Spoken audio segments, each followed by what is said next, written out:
Hello and welcome everyone. সবাইকে স্বাগত জানাচ্ছি আজকের এমসিকিউ বুস্টার সিরিজের ফার্স্ট পেপারের লাস্ট চ্যাপ্টার, খুবই চমৎকার ও মজার চ্যাপ্টার, সহজ চ্যাপ্টার, আদর্শ গ্যাস ও কণার গতিতত্ত্ব অধ্যায়। তোমাদের সাথে অনেক দিন পর দেখা। এর মাঝে আমরা সেকেন্ড পেপারেরও বেশ কিছু অধ্যায় কমপ্লিট করে ফেলেছি এবং আশা করি তোমরা আমাদের আগের ভিডিওগুলো সব দেখে নিয়েছো, সেকেন্ড পেপারের চ্যাপ্টারগুলো কমপ্লিট করে ফেলেছো। আর সামনেই আমাদের ফিজিক্স ফার্স্ট পেপার পরীক্ষা, তাই এই ফার্স্ট পেপারটা আগে কমপ্লিট করাটা আমরা শ্রেয় মনে করছি। সেকেন্ড পেপারে কিছু চ্যাপ্টার বাকি আছে, সেগুলো তোমরা দ্রুতই পেয়ে যাবে। তো কথা না দিয়ে আজকের ক্লাসটা আমরা শুরু করি। ওকে।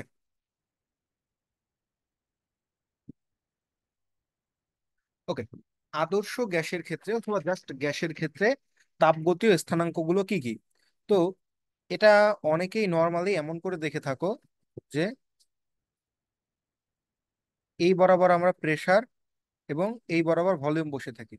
বাট গ্রাফে প্লট করার সময় বিভিন্ন তাপগতীয় প্রক্রিয়ার মধ্যে তোমরা এমন এমন দেখে থাকবা যে এখানে আমরা P1, V1, T1 এমন করে বসাই। তো বুঝতেই পারছো এই তিনটে কি ইন্ডিকেট করে বলো তো, জাস্ট একটা পয়েন্টকে যদি নির্দেশ করতে চাই তাহলে T1 মিন্স তাপমাত্রা, ভি কি গ্যাসের আয়তন, এবং পি কি চাপ। তাহলে এই তিনটাই হচ্ছে আমাদের গ্যাসের ক্ষেত্রে স্থানাঙ্ক: আয়তন, তাপমাত্রা ও চাপ। তাপমাত্রা ভর আয়তন না, তাপমাত্রা চাপ, তাপমাত্রা আয়তন, ইয়েস। ঘ নাম্বার, প্রথম তিনটা নয়, ঘনত্ব না, ভর আয়তনও না, তাহলে লাস্টটা উত্তর আমাদের।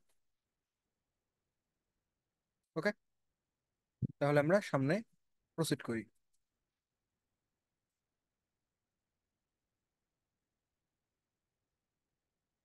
এগুলো কিন্তু আমাদের পারতে হবে। ওকে। গ্যাসের ক্ষেত্রে তাপগতীয় চলরাশি, ওই চলরাশিগুলোই হচ্ছে স্থানাঙ্কগুলো, কারণ আমরা জানি এক্স আর ওয়াই তো চলকই নাই, তাই না? তো ওই চলকগুলো বরাবরই তো আমরা আসলে বিভিন্ন যে মানগুলো সেগুলোকে প্লট করি গ্রাফে। ওকে, তাহলে আয়তন, তাপমাত্রা ও চাপ সেম আনসার, নো চেঞ্জ। এরপরে এসটিপি তে সকল গ্যাসের মোলার আয়তন, এটা খুব ভালো করে মনে রাখতে হবে, এসএসসি তো পড়ে এসেছিলে। 22.4 লিটার। ওকে। পিভি ধ্রুবক সমীকরণটি নিচের কোন প্রক্রিয়াকে সমর্থন করে বলো? একটা নির্দিষ্ট তাপমাত্রায় চাপ এবং ভলিউমের গুণফল ধ্রুবক থাকে, অথবা চাপ এবং ভলিউম পরস্পর ব্যস্তানুপাতিক হয়। এটা কার সূত্র ছিল? বয়েলের সূত্র। আর বয়েলের সূত্রকে আমরা কি বলতাম বলতো? সমষ্ণ প্রক্রিয়া, অর্থাৎ টি আনচেঞ্জড। এটা টার্ম চেঞ্জ বোঝা যাবে, ব্যাপার থাক।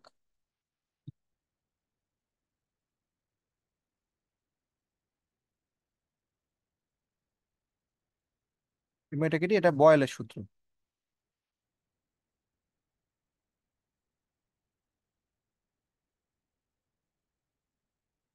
এবং বয়েলের সূত্র থেকে আমরা অলওয়েজ এটা লিখতে পারতাম: P1 V1 equal to P2 V2। এটা দিয়ে আমাদের বোর্ডে দেখা যাচ্ছে সিকিউ এসে যেতে পারে যখন টেম্পারেচার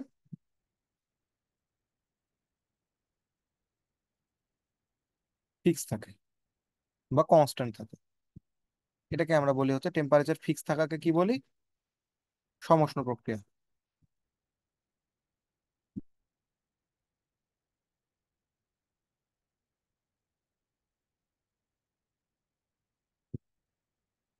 ওকে, তাহলে এটা আমাদের সমষ্ণ। বয়েলের সূত্র অনুযায়ী কোনটি সঠিক? পি প্রপোর্শনাল টু ভি, একদিকে পি একদিকে ভি, এই যে এটা সবসময় মনে রাখবা। যখন এরকম ব্যস্তানুপাতিক সম্পর্ক হয় তখন এই গ্রাফটাকে আমরা বলি, এটা যে গ্রাফ আসবে সেটাকে বলে আয়তাকার অধিবৃত্ত, রেক্ট্যাঙ্গুলার হাইপারবোলা।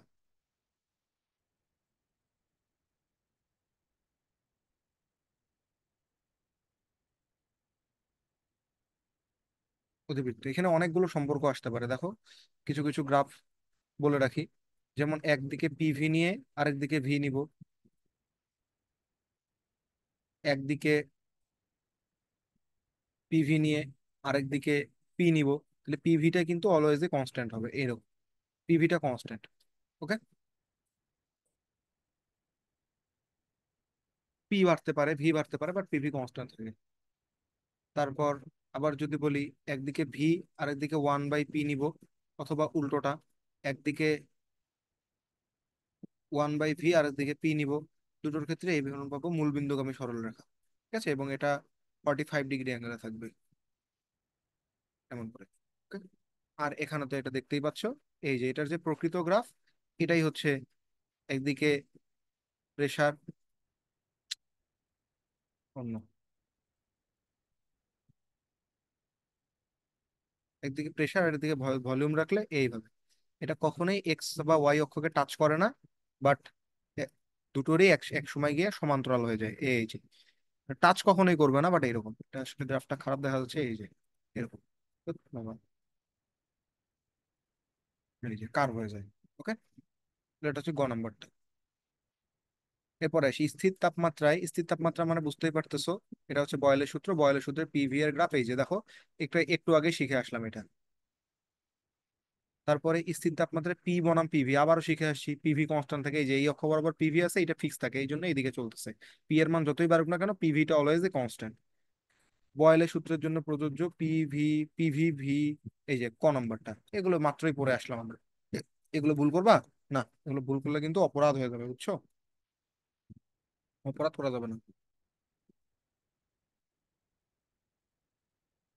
তারপরে নিচের কোনটি বয়েলের সূত্রের জন্য প্রযোজ্য? ও মা, এতগুলো কেন!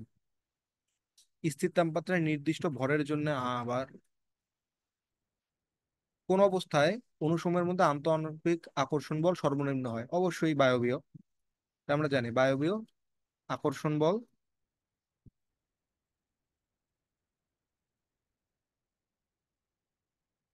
আকর্ষণ বলের ক্রম, ক্রম, যে কঠিনে সবচেয়ে বেশি, তারপরে তরল, তারপরে আসে বায়বীয়। প্লাজমা নিয়ে আমরা আসলে এখানে খুব একটা আলোচনা করি না, ওটা আমাদের এখানকার এই লেভেলের আলোচনার বস্তু অনেক, ওটা উচ্চচাপে আয়নিত গ্যাস। সার্বজনীন গ্যাস ধ্রুবক আর এর একক কোনটি? আর এর একক কোনটি এটা জানি কি, আর এর সংজ্ঞা কি, আর কাকে বলে?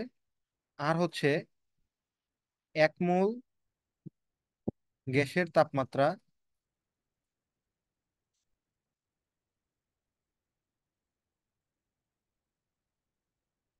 1 কেলভিন বৃদ্ধি করতে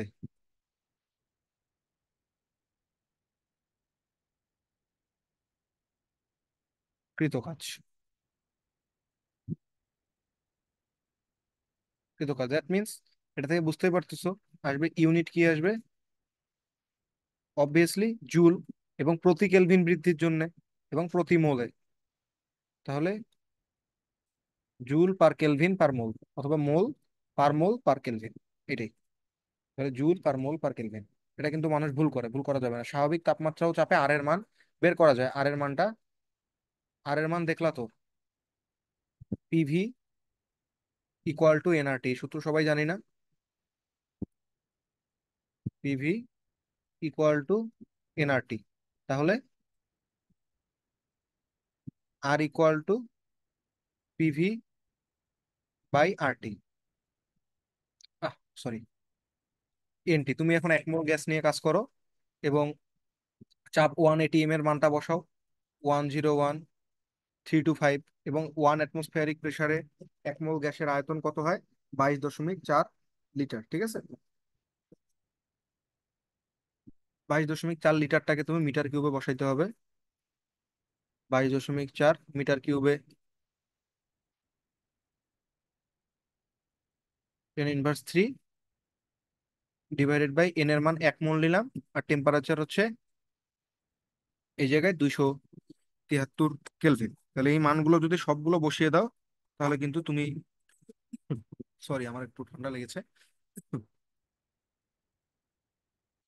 8.314 জুল পার মোল পার কেলভিন। এটা কিন্তু মুখস্থ রাখতে হবে। কি করতে হবে? মুখস্থ। পরীক্ষায় কিন্তু এগুলো দেওয়া থাকবে না। হুম।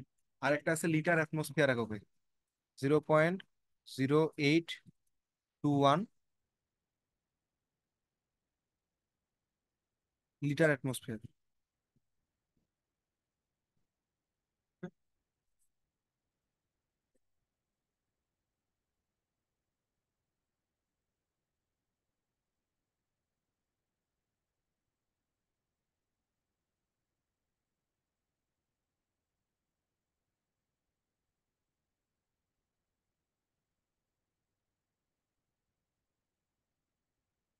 এটা হচ্ছে লিটার অ্যাটমসফিয়ার পার মোল, পার মোল পার কেলভিন।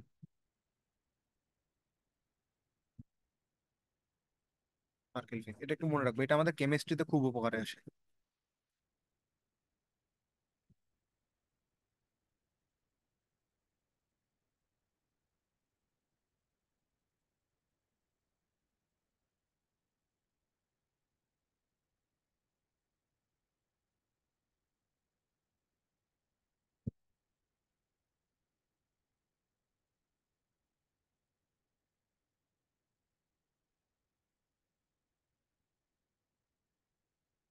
রসায়নে কাজে লাগে। তো 8.31431 জুল পার মোল পার কেলভিন, এটা লিখবো। 30 না, 31 ইউজ করি আমরা। আর আরেকটাতে এইটার মধ্যে কিন্তু মোলের এখানে ইউনিট ভুল আছে, এটা হবে না। গ্যাসের চলরাশি হলো এই যে পিভিটি। তারপর হচ্ছে গ্যাসের চলরাশি হলো, একটু অপশনে ভুল আছে এটার ক্ষেত্রে। কোশ্চেনটা এমন মনে হয় হতো যে চাপ আর, মানে ওই যে যেটা গিয়ে-লুসাকের চাপ সূত্র, চাপ পি ও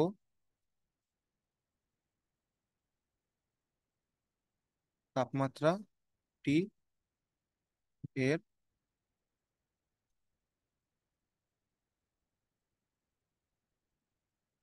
মধ্যে সম্পর্ক। এটা কি পি প্রপোর্শনাল টু টি? আচ্ছা, আমরা সবগুলোই একবার করে একটু দেখে আসি তো। প্রথমে আসি বয়েল। বয়েলের সূত্র কি বলতো? P proportional to 1/v। Charles কি বলতো? ভি প্রপোর্শনাল টু টি। তারপর চাপ সূত্র, গেলুসাকের চাপ সূত্র, এটা ছিল পি প্রপোর্শনাল টু টি। ঠিক আছে। তাপমাত্রা যত বাড়বে চাপ তত বাড়বে, তাপমাত্রা যত বাড়বে ভলিউম তত বাড়বে। ওকে। আচ্ছা, আমি কি কোথাও মিস্টেক করলাম?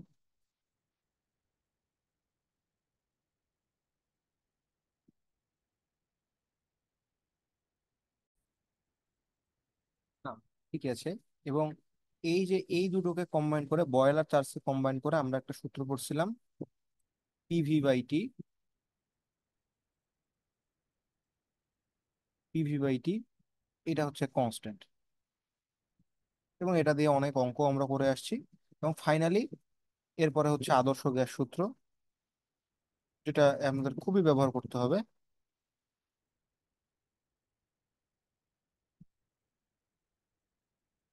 এটা হচ্ছে PV equal to nRT.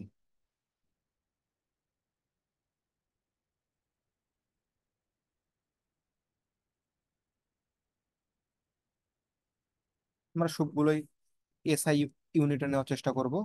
SI unit means প্রেশারটা হবে নিউটন পার মিটার স্কোয়ার বা প্যাসকেলে। ভি হবে মিটার কিউবে, লিটারে দেওয়া থাকলে মিটার কিউবে করে নিব। আর এর ইউনিট হবে, মানটাও লিখে দিই, 8.314 জুল পার মোল পার কেলভিন। এবং ফাইনালি টেম্পারেচারটা নিব কিসে বলো তো? কেলভিন। তাহলে আমাদের একদম এক্সাক্ট মান আমরা পেয়ে যাবো। তাহলে এখান থেকে পাচ্ছি পি প্রপোর্শনাল টু টি। এই কোশ্চেনটা কেটে দাও। এই কোশ্চেনটা আমাদের এখানকার জন্য নয়, এটা হয়তো ভুলে টাইপ হয়ে গিয়েছে। এটা আমাদের কোশ্চেন।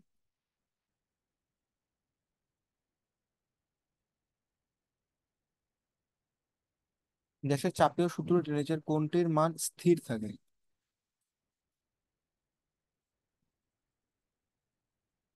গ্যাসের চাপীয় সূত্র কোনটা? এই যে P proportional to T, if volume is constant.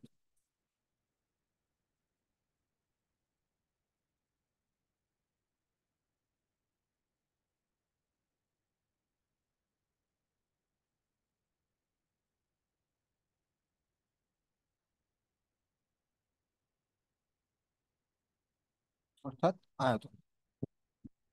এরপরে আয়তন স্থির রেখে গ্যাসের তাপমাত্রা বৃদ্ধি করা হলে কি হবে? চাপ বৃদ্ধি পাবে, কারণ পি প্রপোর্শনাল টু টি। তারপরে নিচের কোনটি রেনোর চাপ সূত্র সমর্থন করে? রেনোর চাপ সূত্র নিয়ে আমরা খুব একটা আলোচনা এই ক্ষেত্রে করি না,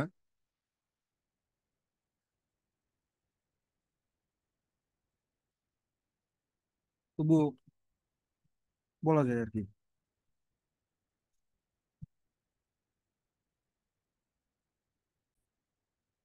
যে এই লুসাকের যে চাপ সূত্রটা আমরা কথা বললাম, সেটাকে আমরা এনিহাউ এটার সাথে ম্যাচ করে দিতে পারি, কারণ এছাড়া আমাদের আসলে তেমন কোনো উপায় নেই। 0 ডিগ্রি সেলসিয়াস উষ্ণতায় নির্দিষ্ট আয়তনের চাপ এত হলে 60 ডিগ্রি উচ্চতায় উষ্ণতায় চাপ কত হবে? ওকে, আমাদের কি নির্দিষ্ট আয়তন ভি কনস্ট্যান্ট, তাহলে আমরা কি বলতে পারি? পি প্রপোর্শনাল টু টি। এটার পরের লাইন কেমন করে লিখি আমরা? P1/T1 equal to P2/T2। এখন আমাদের কি P2টা বের করতে হবে, তাহলে P2 ইকুয়াল টু ডিরেক্ট আমরা বলতে পারি T2/T1 ইন্টু, উল্টো লিখলাম, P2 ইকুয়াল টু, না ঠিকই আছে, T2/T1 ইন্টু P1। এখন T2 এর মান কত দেখো তো? Temperature 60 degree, that means 270, 273 plus 60 divided by 0 degree, that means 273 times 3 × 10⁵। তাহলে এটাকে যদি আমরা একটু ক্যালকুলেশন করে ফেলি, তাহলে আমাদের চলে আসবে 3.66 × 10⁵। ওকে,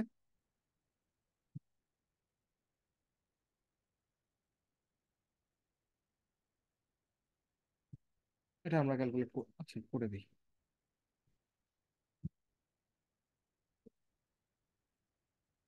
নিউটন। ওকে, ও ও নিউটন পার মিটার স্কয়ার।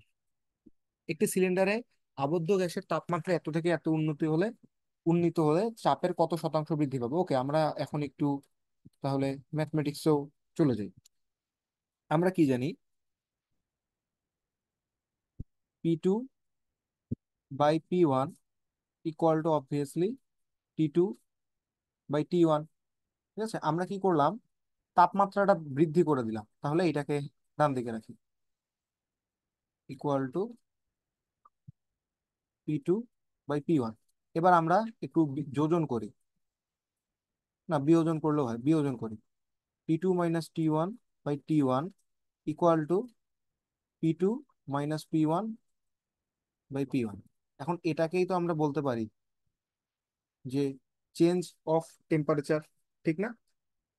তাহলে আমরা এটাকে ডান দিকেরটাকে del P/P1 percentage, percentage of change, এটা বলতে পারি না? ডেল পি মানেই তো এক প্রাথমিক অবস্থা থেকে কি পরিমাণ বৃদ্ধি পেলো বা হ্রাস পেলো, সেটাকে পার্সেন্টেজ আকারে প্রকাশ করলেই তো বলা যায় না যে শতকরা কতটুকু বৃদ্ধি পেয়েছে।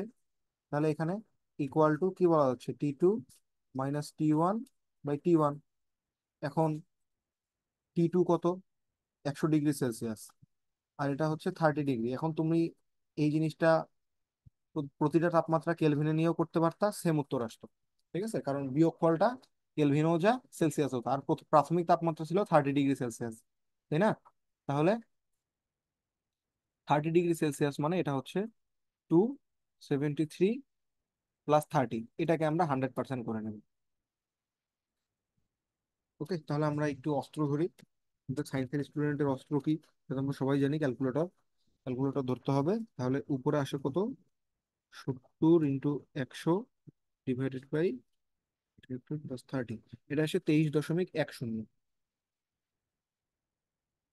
একবারে পার্সেন্টে আমি 100 দিয়ে গুণ করাই দিছিলাম। এটাই হচ্ছে আমাদের উত্তর, খ নম্বর। ওকে, আশা করি আমরা এগুলো পেরে যাব। তারপরে স্থির আয়তনে 1 atm চাপের কোনো গ্যাসের তাপমাত্রা 0 হতে 1 কেলভিন বাড়ালে, 1 ডিগ্রি সেলসিয়াস বাড়ালে পরিবর্তিত চাপ কত হবে? ওকে, আমরা তো এটা একদমই ইজিলি বলতে পারি যে P2/P1 অথবা P2/T2 equal to P1/T1।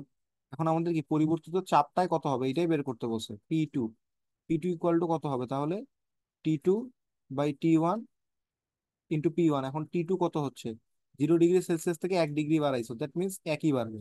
R T1 0 degree আগে ছিল, এই কারণে এটা হচ্ছে 273 ইন্টু 1 atm ছিল 101।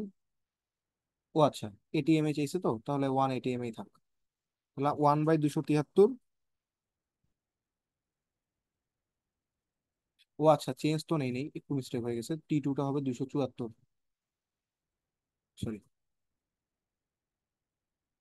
আমি আমি ভেবেছি যে চেঞ্জটা নিয়েছি, চেঞ্জটা নিয়ে নেওয়া হয়নি। 274/273, এটা হচ্ছে 1.0036।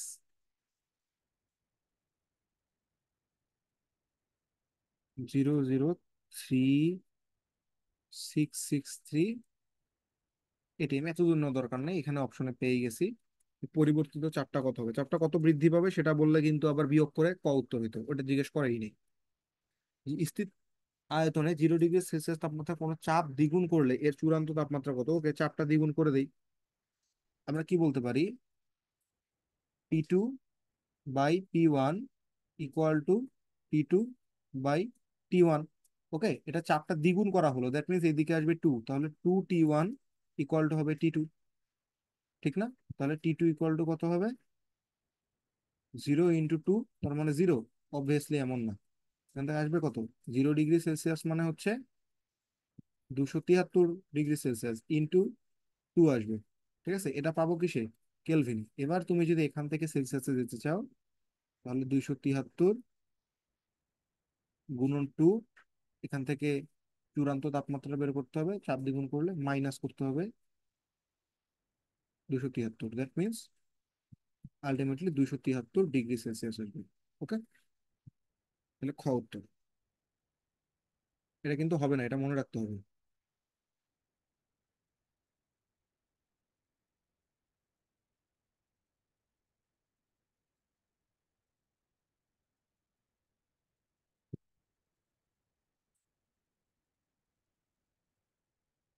নেক্সট যাই। 30 ডিগ্রি সেলসিয়াস তাপমাত্রায় একটি গ্যাসকে স্থির চাপে উত্তপ্ত উত্তপ্ত করে আয়তন 3 গুণ করা হলো। ও ওকে, সেম অঙ্ক।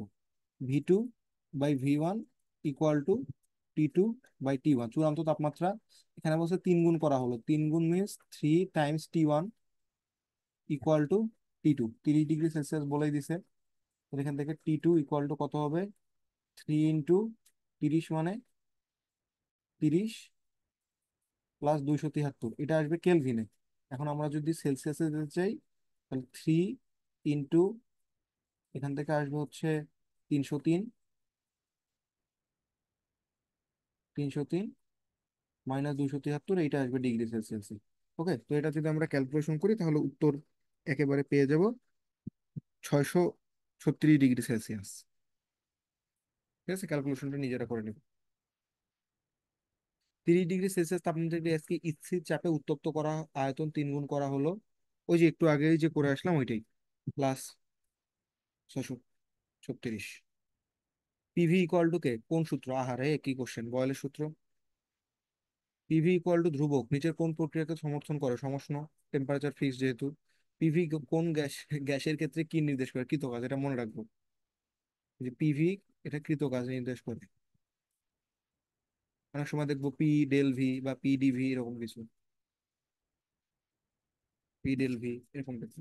ওকে, তারপর এনআরটি এলএম, V2 - V1, এগুলো দেখবো। V2/V1 তাপগতির ক্ষেত্রে পিভি কি করে? শক্তি, ক্ষমতা, ভরবেগ, জড়তা। শক্তি, এটাই কাজ।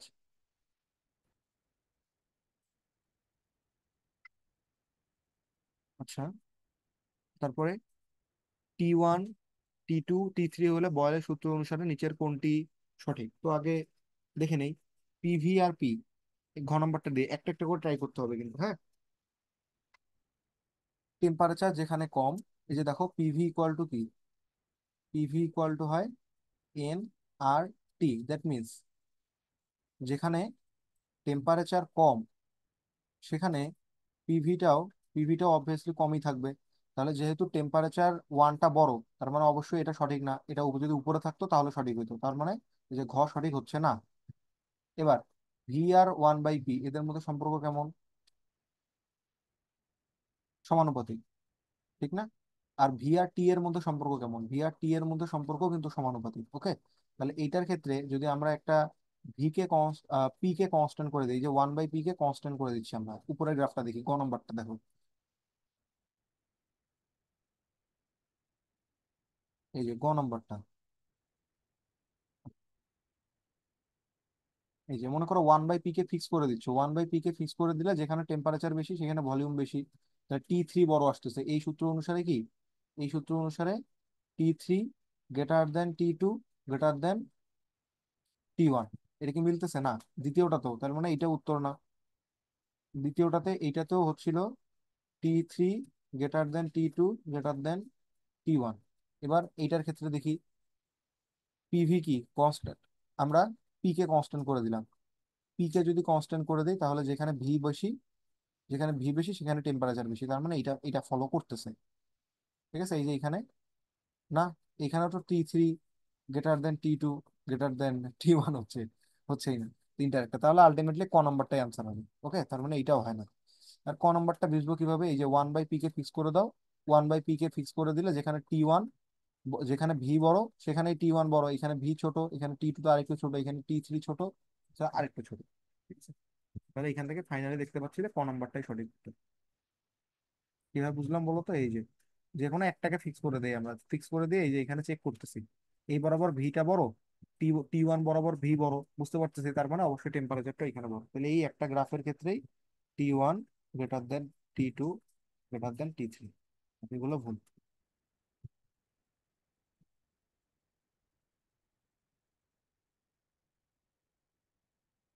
নিচের তাপমাত্রার সাথে চাপের সম্পর্ক, এটা খুব ইজিলি তোমরা ড্রাইভও করতে পারো, ডেরাইভও, সরি ড্রাইভ করতে বলতেছি, ডেরাইভও করতে পারো। এই যে দেখো P1, তোমরা সবাই এটা জেনে আসছো, P1 V1 by T1 equal to P2 V2 by T2, এটা সবাই জানি আমরা। এখন তুমি এম দিয়ে সবাইকে গুণ করে দাও। কেন এম দিয়ে গুণ করবা? চিন্তা করো, এই যে ভি, আচ্ছা রো আসো, যেহেতু ঘনত্ব আছে রোতে আসতে হবে, রো ইকুয়াল টু কি, এম বাই ভি। তাহলে এম ইকুয়াল টু কত, রো ভি, তাহলে রো ভিটা এখানে বসায় দাও। রো ভি বসানোর দরকার নাই, সরি, তুমি ভি এর মানটা বসাচ্ছ, ভি ইকুয়াল টু কত, এম বাই রো, ওকে। এখন কি হবে, বিভিন্ন টেম্পারেচারের সাথে সাথে তার ঘনত্বটাই চেঞ্জ হবে, ভর কি চেঞ্জ হবে? হঠাৎ করে গ্যাসের ভর চেঞ্জ হয়ে যায় না, জাস্ট তার তাপমাত্রা চেঞ্জের সাথে সাথে তার আয়তন, তার ঘনত্ব, এগুলো কম বেশি হয়ে থাকে। তাহলে P1, এখানে V1 কে রিপ্লেস করো তুমি M1 বাই রো ওয়ান দিয়ে, আর নিচে রাখো T1 ইকুয়াল টু, এখানে রাখো P2, এখানে M2 rho two by T2। এখন আমরা তো জানি M1 ইকুয়াল টু অলওয়েজই M2 হবে, কারণ ভর কি হয়, আনচেঞ্জ থাকে। তাহলে এখান থেকে তুমি বলতে পারো না P1 by rho one by T1 equal to P2 by rho two by T2, ultimately P1 by rho one T1 equal to P2 by rho two T2। এটা দিয়ে আমাদের ফিজিক্সে খুব বেশি অঙ্ক নাই, বাট কেমিস্ট্রিতে প্রচুর ব্যবহার হয়, ওকে। তাহলে এখান থেকে কি বলতে পারি, by P by rho T, এটা কনস্ট্যান্ট। দেখো এটা কোথায় আছে, P by rho T, P by rho T, কোথাও দেখতে পাচ্ছি না এটা। তাহলে উল্টোটা আছে, রো টি বাই পি, এটা কনস্ট্যান্ট, প্রথমটাই। ওকে, বুঝতে পারছি আমরা, এটা কেমিস্ট্রিতেও প্রচুর লাগবে এখানে।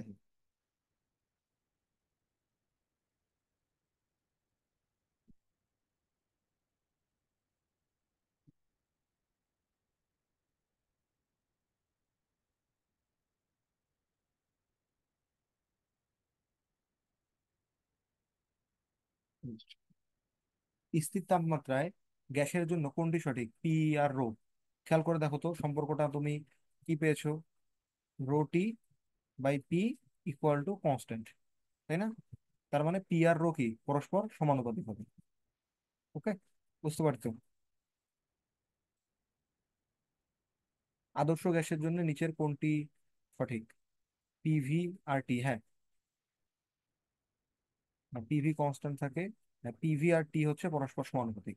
কারণ তুমি জানো PV by T equal to K, তাহলে কনস্ট্যান্টটা উঠাই দিলে পিভি প্রপোর্শনাল টু হবে টি। ঠিক কিনা বলো? 100 ডিগ্রি সেলসিয়াস তাপমাত্রায় 20 গ্রাম অক্সিজেন একটি 20 সেন্টিমিটার ঘনককে পূর্ণ করে। 1 মোল অক্সিজেনের ভর 32 গ্রাম হলে অক্সিজেনের চাপ কত? ওকে, কিচ্ছু না, একেবারে পিচ্ছি অঙ্ক। পিভি ইকুয়াল টু কি, এন আর টি। তাহলে অক্সিজেনের চাপ বের করতে বলছে, পি ইকুয়াল টু তাহলে কি, N R T divided by V. এবার আসো, অক্সিজেনের মোল সংখ্যা কি, মোল সংখ্যা N equal to W by M. W দেওয়া আছে কত গ্রাম, 20 গ্রাম অক্সিজেন, 20 বাই 32, 4 দিয়ে কাটো, 4 দিয়ে কাটলে হবে 5/8। ওকে, তাহলে 5/8, আর এর মান জানি 8.314। টেম্পারেচার 100 ডিগ্রি সেলসিয়াস তাপমাত্রা, তাহলে এখানে হবে ডিরেক্ট 373 বাই ভি। ঘনকের দৈর্ঘ্য হচ্ছে 20 centimetre, that means L equal to 0.2 metre. তাহলে ভলিউম ইকুয়াল টু কি, এল কিউব না, দ্যাট মিনস 0.2 হোল কিউব, 0.008। পুরোটা যদি আমরা ক্যালকুলেট করি, এখান থেকে আনসারটা বের হয়ে আসবে। ওকে, তাহলে আমি একটু ক্যালকুলেটারে বসিয়েই দেখি।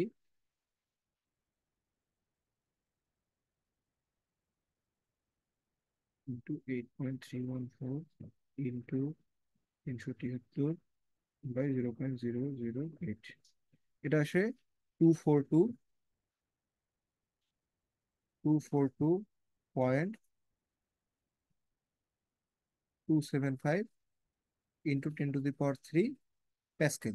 দ্যাট মিনস 242 অ্যাপ্রক্সিমেটলি, এটা লিখে দিই,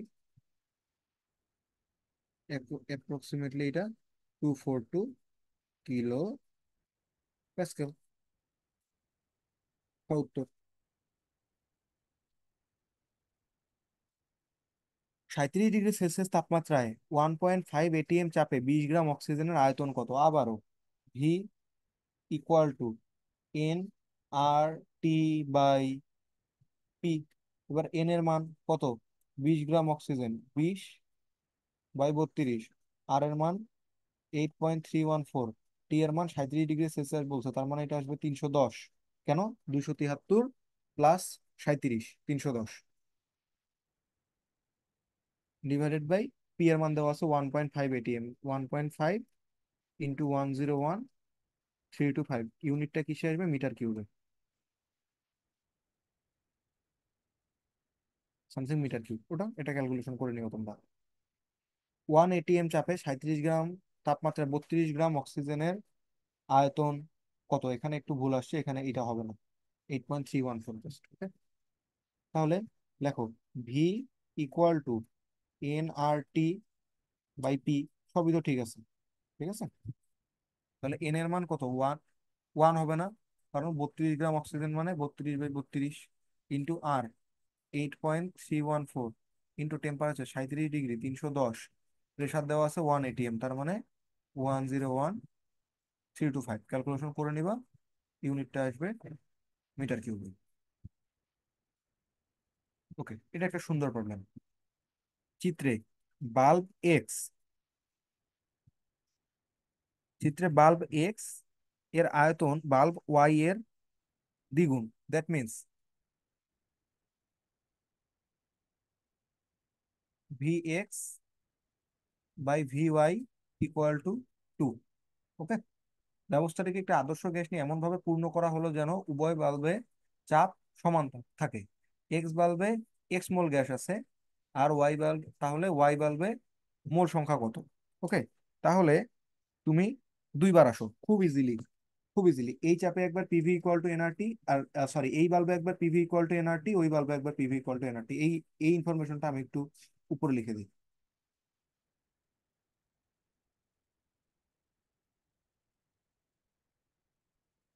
V X by V Y equal to two, এটা লেখা থাকলো, আমাদের জানা আছে। উভয় বাল্বে চাপ সমান থাকবে। দ্যাট মিনস এইখানে পি হইলে, এখানে যদি চাপ পি হয়, এইখানেও চাপ পি হবে। তাহলে এবার তুমি আসো, P V X equal to N X R T, আর এখানেও আসবে একই চাপ, যেহেতু P V Y equal to N Y R T prime. এবার তুমি দুইটাকে ভাগ করে দাও, এটা 1 নং ইকুয়েশন, এটা 2 নং ইকুয়েশন। তুমি যখন 1/2 করবা, তখন রেজাল্ট হিসেবে তোমার দেখো তো কি থাকবে। V X by V Y equal to N X by N Y, আর আর বাদ যাবে, টি বাই টি প্রাইম। এবার আসো সব ইজিলি বসায় ফেলো। এটা আসতেছে 2, তাই না?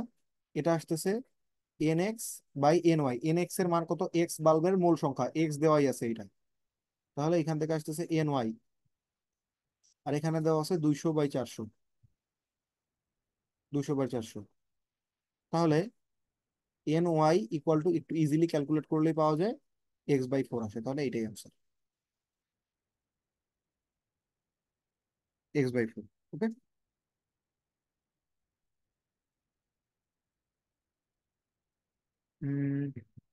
x/2 কেন আসলো এখানে?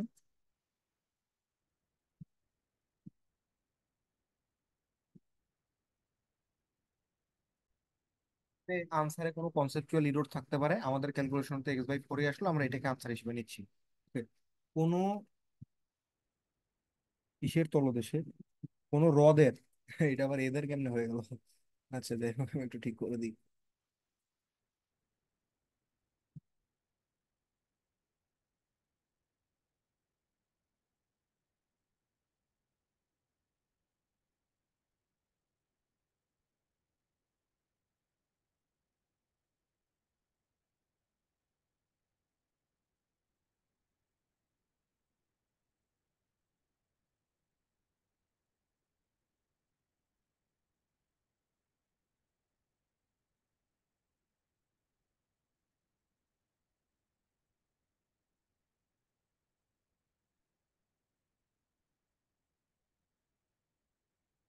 কোনো হ্রদের তলদেশ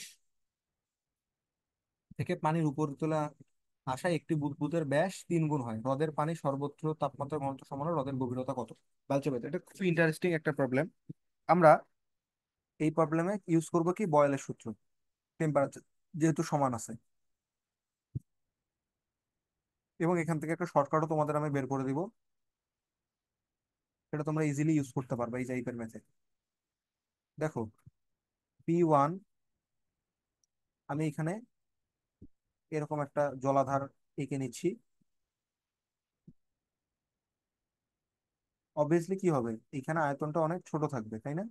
এটা বুদবুদ একটা কণার মতো থাকবে, আস্তে আস্তে আয়তনটা বাড়তে থাকবে, আরো বড় হয়ে যাবে, ঠিক আছে? এখানে আয়তনটার চেঞ্জটাকে আমি ধরে নিচ্ছি n টাইমস।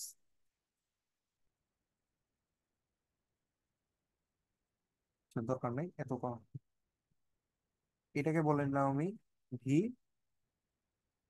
এখানে এটার আয়তনকে বলে দিলাম ভি প্রাইম। এই জায়গায় প্রেসারকেও বলে দিলাম আমি পি প্রাইম, এবং এই জায়গায় প্রেসার বলে দিলাম শুধু পি। ঠিক আছে, তাহলে অবশ্যই আসবে কি, পিভি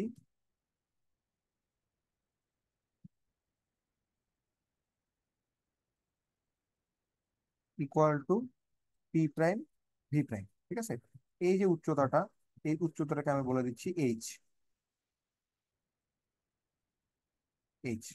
তাহলে তুমি এখান থেকে কি বলতে পারো, পিভি উপরে PV equal to P prime, এর মানে কি, অবশ্যই এই অ্যাটমসফিয়ারিক প্রেশারটা আসবে প্লাস একটা এইচ রো জি আসবে, তাই না?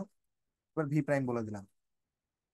এবার এখানেই তো আসে, এটা আসলে P atmospheric, P ATM into V equal to P ATM plus H rho G into V prime. অবশ্যই ভিটা বড়, তাই ভি বাই ভি প্রাইম এটাকে আমি বলে দিলাম হচ্ছে এন টাইমস। আমরা ধরে নিলাম যে এন গুণ বৃদ্ধি পায় আয়তনটা, এন সরি বৃদ্ধি পায় না, আয়তনটা এন গুণ হয়। তাহলে এখান থেকে তুমি বলতে পারো কি,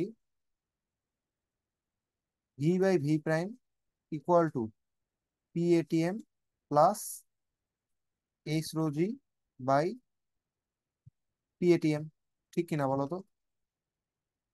এই যে এখানে প্রেসার নিচে কম, তাই আয়তনটা বেশি, আর উপরে প্রেসার কম আয়তন বেশি, আর নিচে প্রেসার বেশি তাই আয়তনটা কমে গেছে। এটা কিন্তু এন। তাহলে এন ইকুয়াল টু, তুমি এটাকে ভাগ করে দিয়ে one plus H rho G by atmospheric প্রেসারটা বলতে পারো।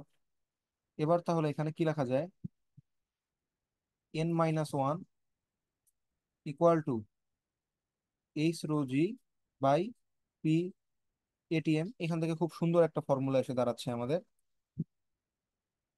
সেটা হচ্ছে H equal to rho G, আচ্ছা, H equal to P atmospheric into N minus one divided by rho G. এবার দেখো, এটা আমরা ডিরেক্ট ইউজ করব ফর্মুলা, এটা আমাদের,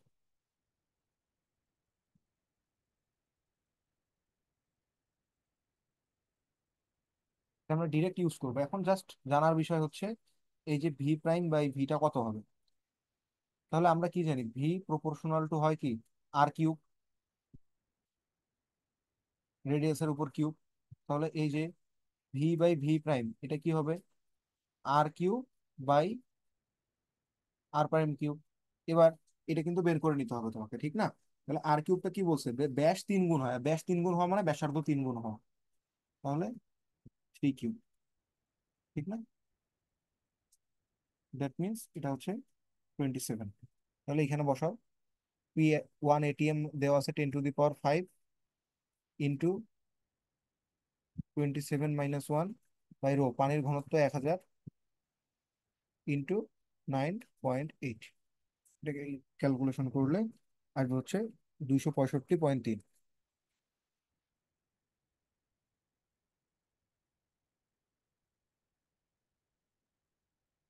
এটা আমরা ডিরেক্ট ইউজ করতে পারবো যে কোনো জায়গায়। আর যদি তুমি ব্যাস দিয়ে মনে রাখতে চাও তাহলে n³ - 1 দিয়ে মনে রাখবে, যে ব্যাস ব্যাসার্ধ কতটা পরিবর্তিত হচ্ছে। এত চাপে এত তাপমাত্রায় কোনো গ্যাসের আয়তন হলে ওই গ্যাসের আয়তন এত সিসি হলে তাপমাত্রা কত। আচ্ছা, কিছুই না, খুব ইজি। 10 ডিগ্রি না, 10 নিউটন পার মিটার স্কোয়ার হবে নাকি, এখানে কি ভুল লিখছে? 10⁶ হবে এটা।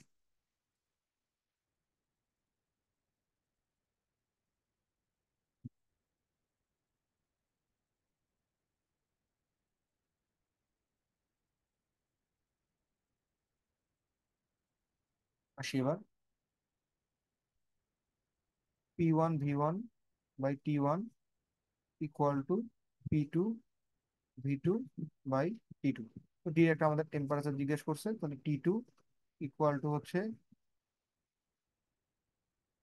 P2 V2/P1 V1 ওকে, P2 কত, 10⁶, V2 কত, 58.3। চেঞ্জ করার দরকার নেই, কারণ উপরে নিচে একই জিনিস, কাটাকাটি যাবে, ইউনিট সেম। 5 × 10⁵, আর এখানে হচ্ছে 100 সিসি। আর এটা আসছে কত, 27 ডিগ্রি সেলসিয়াস তাপমাত্রা, তার মানে হচ্ছে 300 কেলভিন। তাহলে ক্যালকুলেশন যদি আমরা ডিরেক্ট করে ফেলি, এখানে আসে হচ্ছে 249 কেলভিন। Sorry, 349, 349.8 kelvin. হিসাব নিকাশ করে দেখলে এটা আসবে হচ্ছে 76 76.8 ডিগ্রি সেলসিয়াস।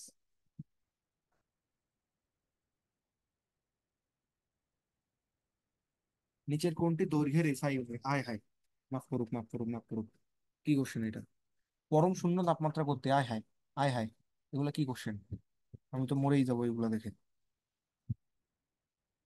কোন অবস্থায় বাস্তব গ্যাস আদর্শ গ্যাস হিসেবে আচরণ করে? খুবই গুরুত্বপূর্ণ প্রশ্ন, খুবই গুরুত্বপূর্ণ প্রশ্ন, খুবই গুরুত্বপূর্ণ প্রশ্ন। অতি নিম্ন চাপ,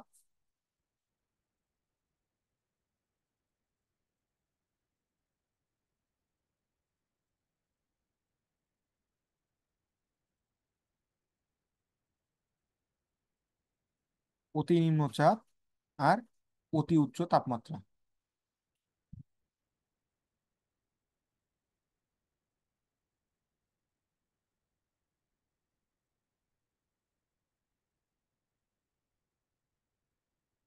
মনে রাখবা বরফের উল্টা।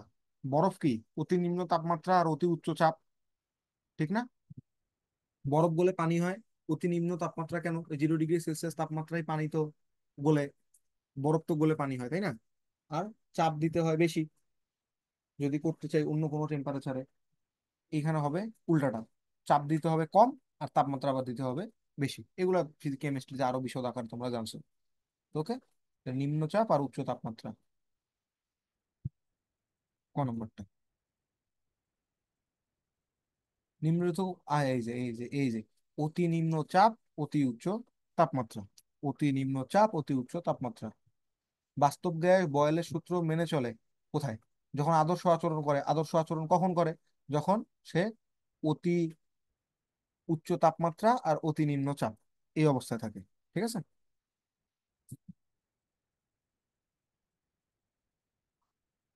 উচ্চ কখন ন্যায় আচরণ করে? উচ্চ উচ্চ তাপমাত্রা আর নিম্ন চাপ, উচ্চ তাপমাত্রা। তাহলে ঘ। এরপরে কোন রাশিটি ধ্রুবক থাকে? বলো। নির্দিষ্ট তাপমাত্রার সকল গ্যাস অণুর জন্য তার গতিশক্তি 3 থাকে, যেটাকে আমরা 3/2 কেটি বলে সম্বোধন করি। বাট এটা অ্যাকচুয়ালি হবে হচ্ছে F/2 কেটি। তার কি বলবো, ডিগ্রি অফ ফ্রিডম, স্বাধীনতার মাত্রার উপর ডিপেন্ড করে।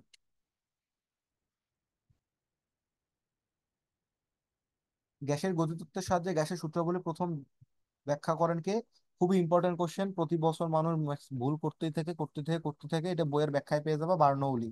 এটা বার্নৌলি, বার্নৌলি, উচ্চারণটা এরকম, বার্নৌলি।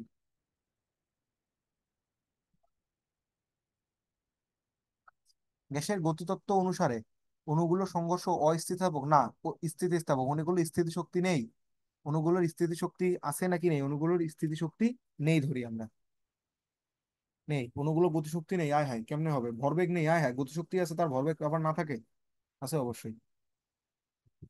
এইচ উচ্চতা বিশিষ্ট ঘনকের মধ্যে এম ভরের গ্যাস আছে, তার বিভব শক্তি কত হবে?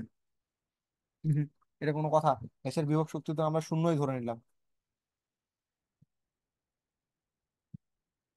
বাট এটা কেবল আদর্শের জন্য সত্য, বাস্তবের ক্ষেত্রে শূন্য হয় না। বাস্তব গ্যাসের একটা বিভব শক্তিও থাকে শূন্য। কেউ কেউ আবার এই এমজি দাগায় আসবে, ভাই দাগায় না, মাপসাই। আগেই কেটে দিলাম এটা।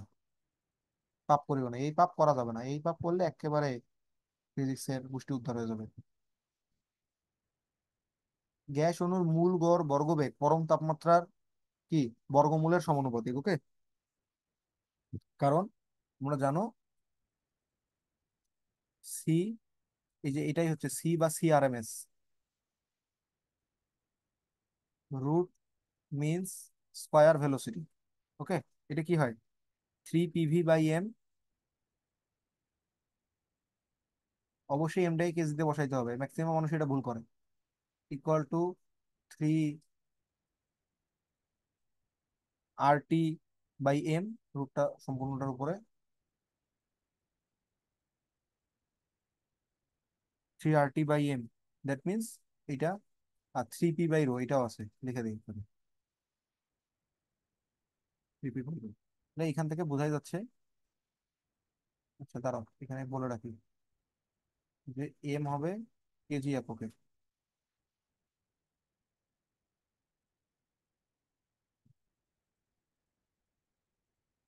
KG unit. গ্যাস দেওয়া থাকবে 22 গ্রাম, তোমরা 22ই বসায় দিবা, দিও না। এইরো দেওয়া থাকবে গ্রাম পার সিসি, বসায় না ভাই, বসায় না। কেজি পার মিটার কিউবে বসাই। এটা এটিএম এ বসায় না, ভুল করেও না, প্যাসকেলে বসাবা। ঠিক আছে? তো বোঝা যাচ্ছে এই জায়গাগুলো থেকে যে সি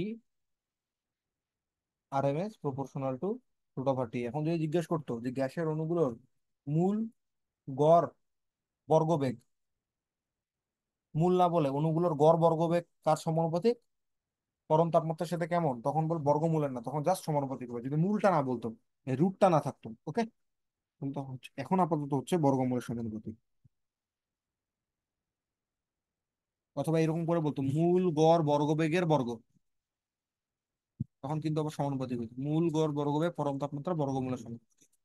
পরে আসলাম, গড় বর্গবেগের বর্গমূল ও পরম তাপমাত্রার মধ্যে সম্পর্ক হলো CRMS proportional to root over টি।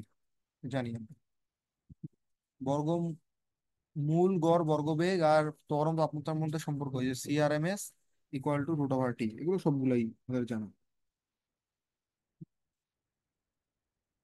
কোন পাত্রে আবদ্ধ গ্যাসের অণুগুলি সর্বাধিক সংখ্যক অণুর বেগকে কি বলে, সর্বাধিক সম্ভাব্য বেগ।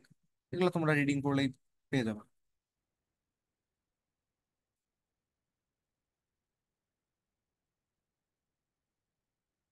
সংজ্ঞাগুলো এখানে এইভাবে দেওয়া, আমি দেইনি, আমি এগুলো আবিষ্কারও না, কিছুই না এগুলো।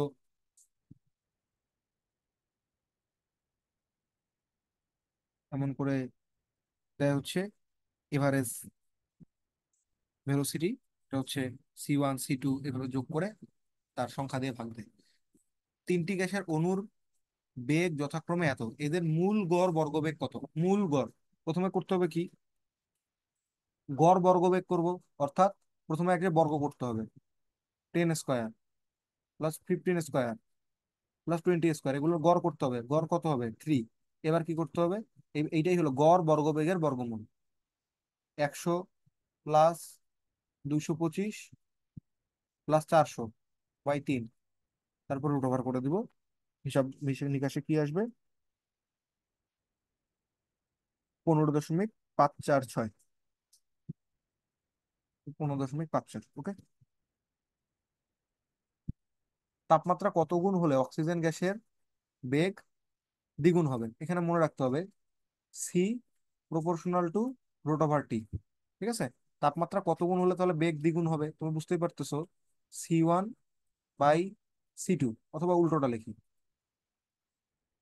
C2/C1 ইকুয়াল টু কি রুট ওভার T2/T1। মানে এটা কি হচ্ছে দ্বিগুণ, 2 = T2/T1, তাই না? এবার T2/T1 ইকুয়াল টু √2 স্কোয়ার, তাহলে T2 ইকুয়াল টু কি 4 টাইমস T1, তাহলে তাপমাত্রা কত গুণ হতে হবে, 4 গুণ। ওকে? এরপর PV equal to half of mn c square, C কি মূল গড় বর্গবেগ, ওমা ওমা ওমা, এটা কি করছে, C স্কোয়ার হলো কি মূল গড় বর্গবেগ। শেষ। এগুলো কি কি কোশ্চেন দিতেছে, দেখে তো আমার বড়ই দুঃখ হইতেছে। মূল গড় বর্গবেগ আর চাপের মধ্যে সম্পর্ক 3p/ρ, 3p/ρ কোনো কথা নেই, একদম শুরুতেই সূত্র বলে দিচ্ছে, এটা কি ফর্মুলা, এটা কি ফর্মুলা, ফর্মুলার উপরে কোনো ওষুধ নেই। আদর্শ গ্যাসের জন্য নিচের কোনটি সঠিক, আবার ওই কোশ্চেন কেন, আদর্শ গ্যাসের জন্য কোনটা সঠিক, পিভি প্রপোর্শনাল টু টি। স্বাভাবিক তাপমাত্রা ও চাপে নাইট্রোজেনের ঘনত্ব হলে এত, মূল গড় বর্গবেগ বের করতে বলছে, 3p/ρ।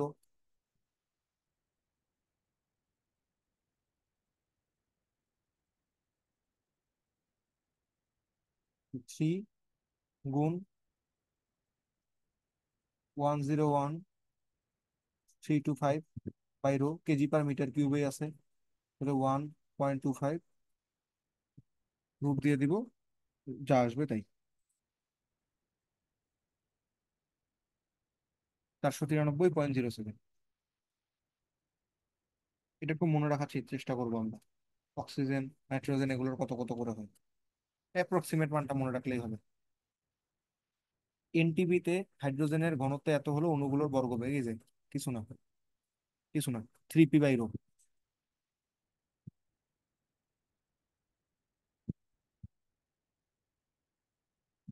এনটিপি মানে হচ্ছে ন্যাচারাল টেম্পারেচার অ্যান্ড প্রেশার। এখানে টেম্পারেচারটা চেঞ্জ হয় 20 ডিগ্রি। কন্ট্রোভার্সি আছে, কেউ 20 বলে কেউ 25 বলে, আমি 20 বলি ন্যাচারালটা, আর রুম টেম্পারেচার বলি 25। বাট এখানে টেম্পারেচারের কাহিনী আছে। ঘনত্বের ক্ষেত্রে চাপের ক্ষেত্রে কিছু হয় না। ন্যাচারাল চাপটাও ওইটাই ধরে। 3 × 101,325 ডিভাইডেড বাই রো তো দেওয়া আছে 0.09, ইকুয়াল টু কত আসতেছে 1.84 কিলোমিটার পার সেকেন্ড। মানে 1837.8 মিটার পার সেকেন্ড আসে, তো তো কিলোমিটারে আসবে হচ্ছে 1.84। গ্যাসের অণুগুলোর বর্গবেগ সিআরএমএস ও পরম তাপমাত্রা টি হলে নিচের কোনটি সঠিক? পরম তাপমাত্রা টি হলে নিচের কোনটি সঠিক? Proportional to root over T. শেষ। স্বাভাবিক তাপমাত্রা ও চাপে অক্সিজেনের, এটা এটা আমরা মুখস্থ রাখবো, 461। ওকে। আমি এতদিন আগে পড়ছি তাও আমার মনে আছে রে। হ্যাঁ হ্যাঁ। কেমনে করবো এটা? 3 RT/M। ঠিক আছে, তাহলে 3 নিলাম। আর কত? 8.314। টেম্পারেচার কত? 273/M। কত? 32 গ্রাম। কেজিতে নিতে হবে অবভিয়াসলি। ঠিক আছে, তাহলে এইটার মান আসবে হচ্ছে অ্যাপ্রক্সিমেটলি 461। এগুলো আমরা একটু মনে রাখার চেষ্টা করবো, অক্সিজেনেরটা বিশেষ করে। আর নাইট্রোজেনেরটা দেখলাম কত, 493। কোনো আদর্শ গ্যাসের কেলভিন স্কেলে 3 গুণ করা হয়, মূল গড় বর্গবেগ কত গুণ বৃদ্ধি পাবে? কেলভিন স্কেলে 3 গুণ করছে, 3 গুণ করলে, ওটা যদি 3 গুণ করো তাহলে আসবে কত, √3 গুণ। হবে না? তুমি করছো 3 গুণ, আসলে কিন্তু বাড়বে হচ্ছে √3 গুণ, ঠিক না? আর √3 মানে কত, 1.732। ঠিক আছে, এত গুণ হবে, এত গুণ হবে, তাহলে বৃদ্ধি কত? বৃদ্ধি ইকুয়াল টু হবে √3 - 1, তার মানে 0.732। চূড়ান্ত তাপমাত্রা আদি তাপমাত্রা কত গুণ হলে মূল গড় বর্গবেগ দ্বিগুণ হয়? 4 গুণ। অনুসময়ের গড় মুক্ত পথ গ্যাসের ঘনত্বের কেমন, সূত্রটা আমরা যদি দেখে আসি তাহলেই হয়। অনেকগুলা সূত্র আছে, তার মধ্যে সবচেয়ে আসি। গড় মুক্ত পথ মানে কি, এই যে একটা আবদ্ধ পাত্রের মধ্যে এগুলা কণাগুলো কোলাইড করবে একে অপরের সাথে। তো এই যে এক একটা কলিশনের আগে এ যতটা পথ অতিক্রম করতে পারে, এই যে এইটা এইটাকে আঘাত করবে, এইটাকে আঘাত করবে, এইটা এইটা আঘাত করবে, এরকম যতগুলো আঘাত হইতেই থাকবে, এই আঘাতগুলোর মধ্যে একটা নির্দিষ্ট টাইম ইন্টারভাল থাকে এবং যার কোরেসপন্ডিং একটা লেন্থ থাকে, একেই বলে আমরা গড় মুক্ত। ওকে।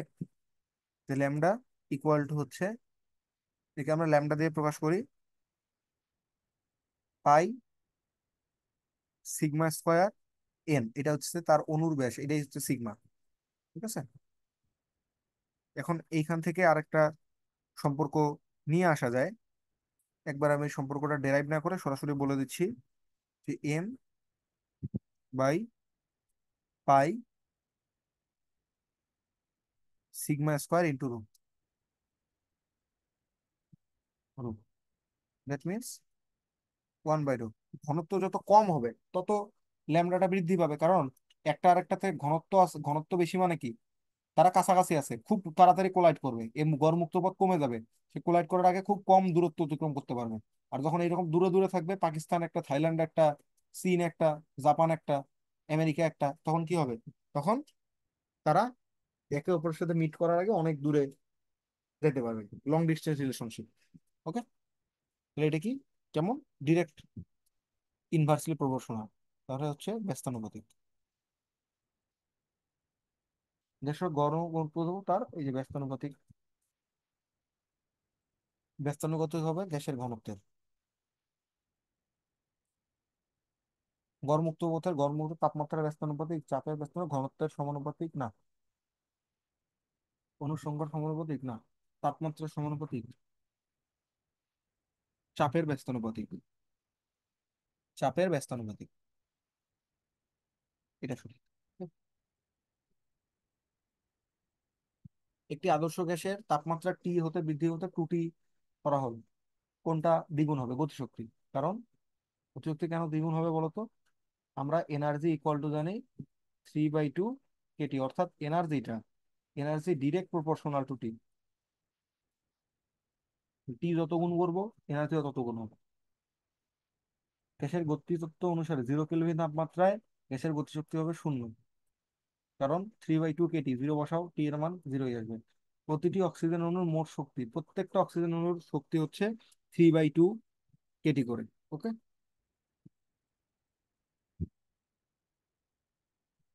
নির্দিষ্ট ভরে আদর্শ তাপমাত্রা কেমন? ডিরেক্টলি প্রপোর্শনাল, সূত্র তো পড়ে আসছে।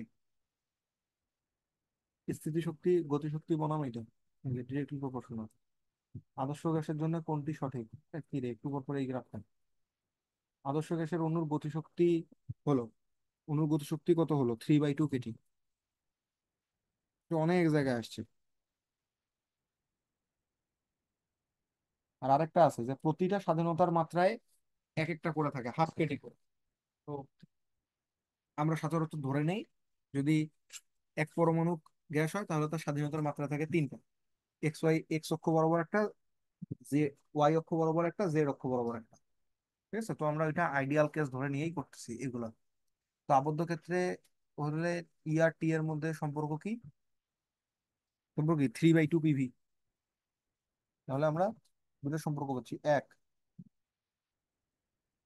3/2 কেটি, একই সাথে 3/2 পিভি। ওকে।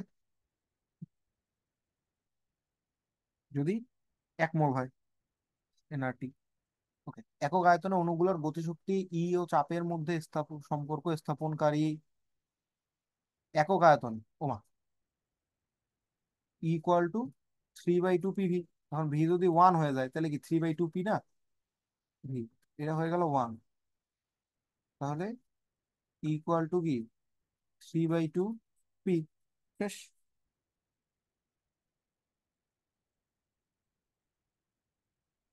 এবার কি এগুলো করছে আগে যাবে। 1 মোল গ্যাসের একক আয়তনের গড় স্থিতিশক্তি ও চাপের মধ্যে সম্পর্ক হলো, ওরে মাফ করুক বলা হলো, একক আয়তন 3/2 পি ইকুয়াল টু হচ্ছে ই, তাই না? তাহলে পি ইকুয়াল টু কি? 2/3 ই। ক নম্বরটা।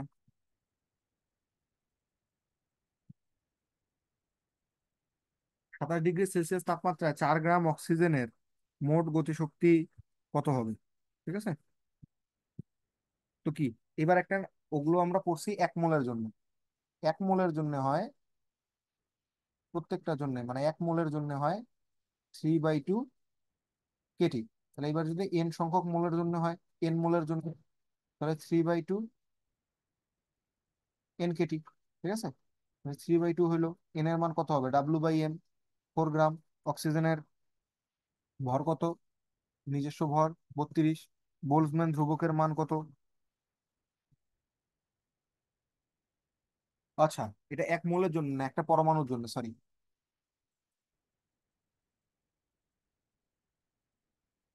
একটি পরমাণুর জন্য। ঠিক আছে। তাহলে একটা পরমাণুর জন্য, একটা পরমাণুর থেকে যখন একটা মোলে যাব, তখন এইখানে আসবে হচ্ছে এনআরটি। এন সংখ্যক পরমাণুর জন্য।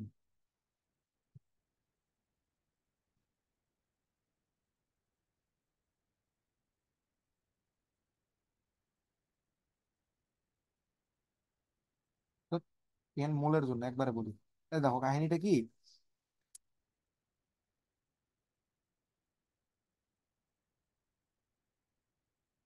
1 মোলের জন্য আসতো 3/2 RT। বুঝছো? এবার এখান থেকে যখন একটা পরমাণুর জন্য আসতো, একটা পরমাণুর জন্য যখন নিতে হইতো তখন কি করতে হইতো?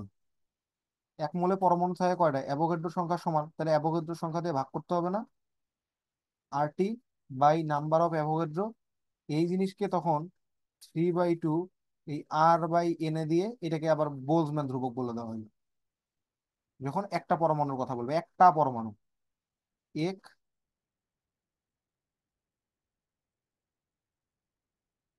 একটা পরমাণুর জন্য শক্তি আসবে, তখন হচ্ছে কেটি। আর তোমার তো এখানে এন মোল চাইছে, তাহলে এন মোলের জন্য কত হবে? এই যে 3/2 এনআরটি।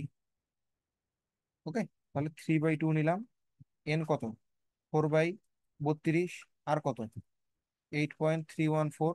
আর টি কত? 27 ডিগ্রি সেলসিয়াস তাপমাত্রা, তার মানে 300 কেলভিন। এখান থেকে উত্তর পেয়ে যাবো। এত ছিল।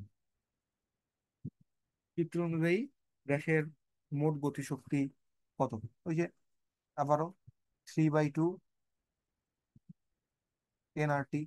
3/2 বসাইলা, এন এর মান 40 গ্রাম অক্সিজেন বলছে, 40/32 আর এর মান 8.31 বলে দিছে।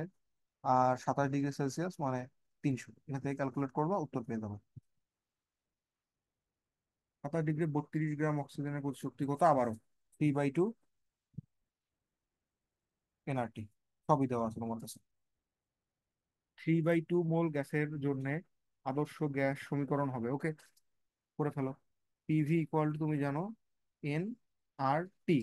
তাহলে পিভি ইকুয়াল টু, এন এর মান দিয়ে দিছে তোমার কাছে 3/2, তার সাথে দিয়ে দিলে আরটি, তাহলে 2 পিভি ইকুয়াল টু 3 আরটি। ঠিক আছে, এই জিনিসটা কেমিস্ট্রির ক্ষেত্রে প্রচুর লাগে, যে বাস্তব গ্যাসের জন্য এত গ্রাম হাইড্রোজেনের জন্য এত গ্রাম অক্সিজেনের জন্য বাস্তব গ্যাস সমীকরণটা কি হবে, মানে Na² Nb² এগুলো আসে তো। 30 ডিগ্রি সেলসিয়াস তাপমাত্রায় 7 গ্রাম নাইট্রোজেন গ্যাসের মোট গতিশক্তি হিসাব করো। 7 গ্রাম নাইট্রোজেন, নাইট্রোজেনের আণবিক ভর হচ্ছে 28, তাই না? তাহলে আবারও আসবে 3/2 ইন্টু এনআরটি। এন এর মান হচ্ছে 7/28, আর এর মান 8.314। টেম্পারেচার 30 ডিগ্রি, তো তাহলে আমার 303 কেলভিন। তাহলে এখান থেকে ক্যালকুলেট করবা, যা আসবে আসবে। আহ,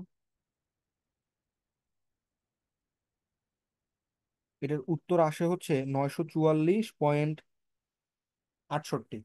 ওকে, এখানে একটু ঝামেলা আছে আসলে। দাঁড়াও, আমি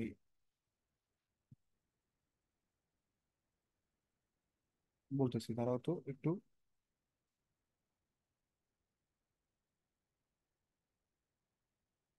3 × 7 × 8.314 গুণন 303/2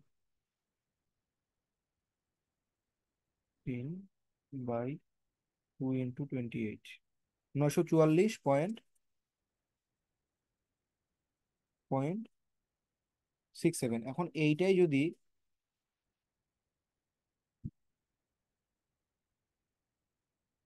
আমি 5 দিয়ে করি, তাহলে 1574, না তাও মিলতেছে না। দরকার নেই, এটা আসলে সঠিক উত্তর নাই, এটাই সঠিক উত্তর।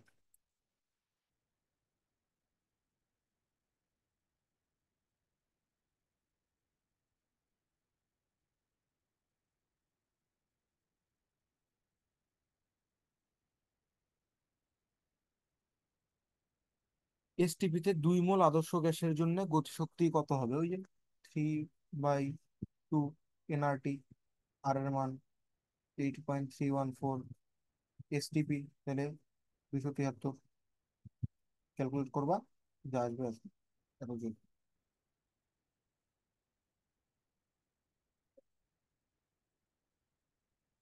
এরপরে কি, 15 ডিগ্রি সেলসিয়াস তাপমাত্রায় প্রতি গ্রাম হিলিয়াম গ্যাসের গতিশক্তি প্রতি গ্রাম, প্রতি গ্রাম অণু বলে দিছে। তাহলে প্রতি গ্রাম অণু বলতে আসলে একটার জন্য বুঝাইতেছে, একের জন্য এন এর মান 1। ঠিক আছে, তাহলে 3/2 এনআরটি বসাবা। 3/2 ইন্টু 1, 8.314। আর টি বসাবা 15 ডিগ্রি, তো তাহলে 273 প্লাস 15, 288 আসে না? না কত?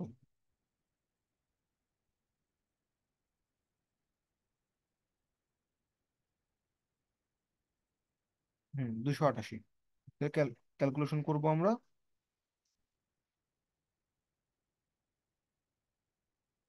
ক্যালকুলেশন করলে আসবে হচ্ছে তোমার 35.89, 35.89.92, এটা এটা ক্যালকুলেশন করে নাও। 30 ডিগ্রি সেলসিয়াস তাপমাত্রা, এটাও সেম।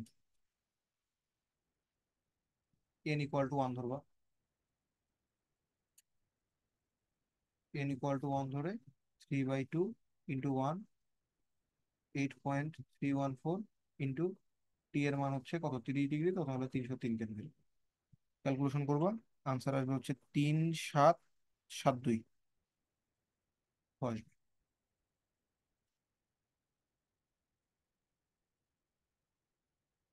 এরপরে 27 ডিগ্রি সেলসিয়াস তাপমাত্রায় 2 গ্রাম নাইট্রোজেনের, এগুলো আর কি করবো, 3/2 এনআরটি, 3/2 এন আর টি, তাহলে 3/2 এর মান হচ্ছে 2 গ্রাম বাই নাইট্রোজেন, তো তাহলে 28 ইন্টু 8, 8.314, 27 ডিগ্রি সেলসিয়াস, তার মানে আসতেছে 300, ক্যালকুলেশন করলে আসবে হচ্ছে 267।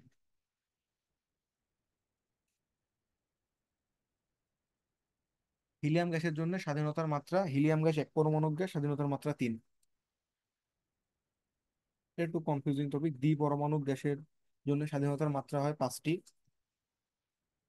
6 স্বাধীনতার মাত্রা সম্পন্ন গ্যাসের অণুর মোট গতিশক্তি হবে, এখানে একটা সমস্যা আছে, ওই যে প্রত্যেকটা স্বাধীনতার মাত্রায় থাকে হাফ কেটি করে। এইটা ধরতে গেলে কিছু কোশ্চেনের উত্তর আমাদের সিলেবাস অনুযায়ী ভুল হয়েছে।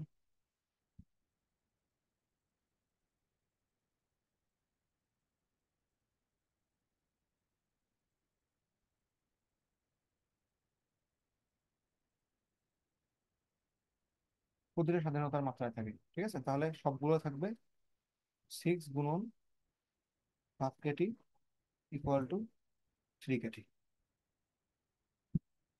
এরপর আদর্শ গ্যাসের জন্য প্রতিটি অণুর স্বাধীনতার মাত্রা ওই যে আমরা 3 ধরে নেই, ঠিক আছে, আদর্শ গ্যাসের জন্য, এই জন্য 3/2 কেটি করি। নাইট্রোজেন গ্যাসের জন্য ওই যে প্রকৃতপক্ষে হয় কত, 5, কারণ এটা কি দ্বিপরমাণু, ডাই অ্যাটমিক।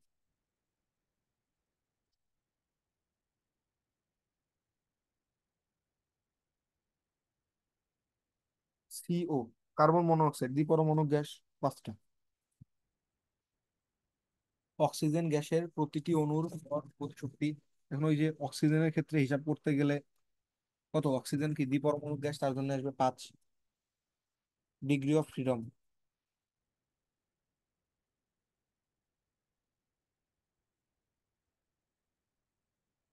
ডিওএফ বলি আমরা এটাকে। হয়। অক্সিজেন গ্যাসের জন্য প্রতিটার এই যে গড় গতিশক্তি 5/2 RT, 5/2 কেটি কেটি। এই এই এই এই এই যে এই ভুলগুলো করা যাবে না, 5/2 কেটি করে হবে। আরেকটা কি আমি আরটি লিখছি নাকি আবার, হাই হাই, কেটি না, ঠিক আছে।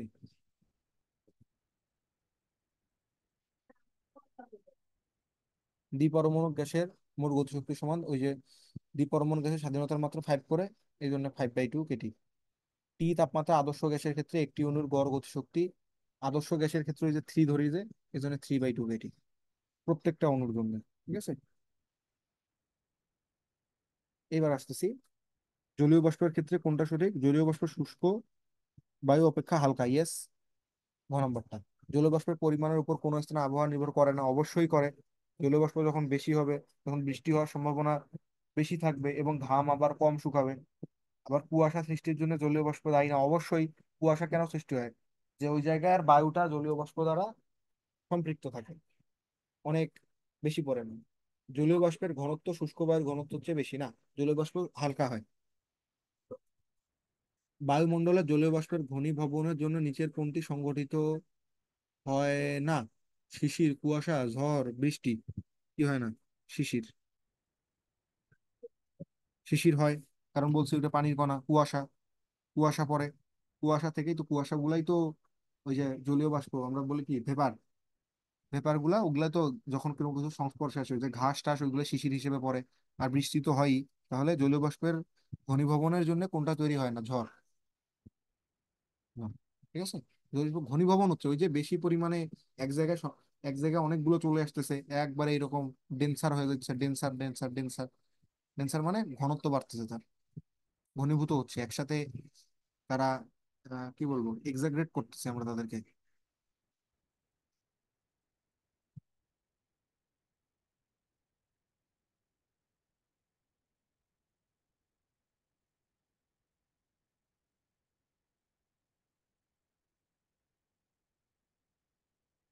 মেঘমুক্ত দিনে দুপুরের আগেই শিশির তিরোহিত হয় কেন?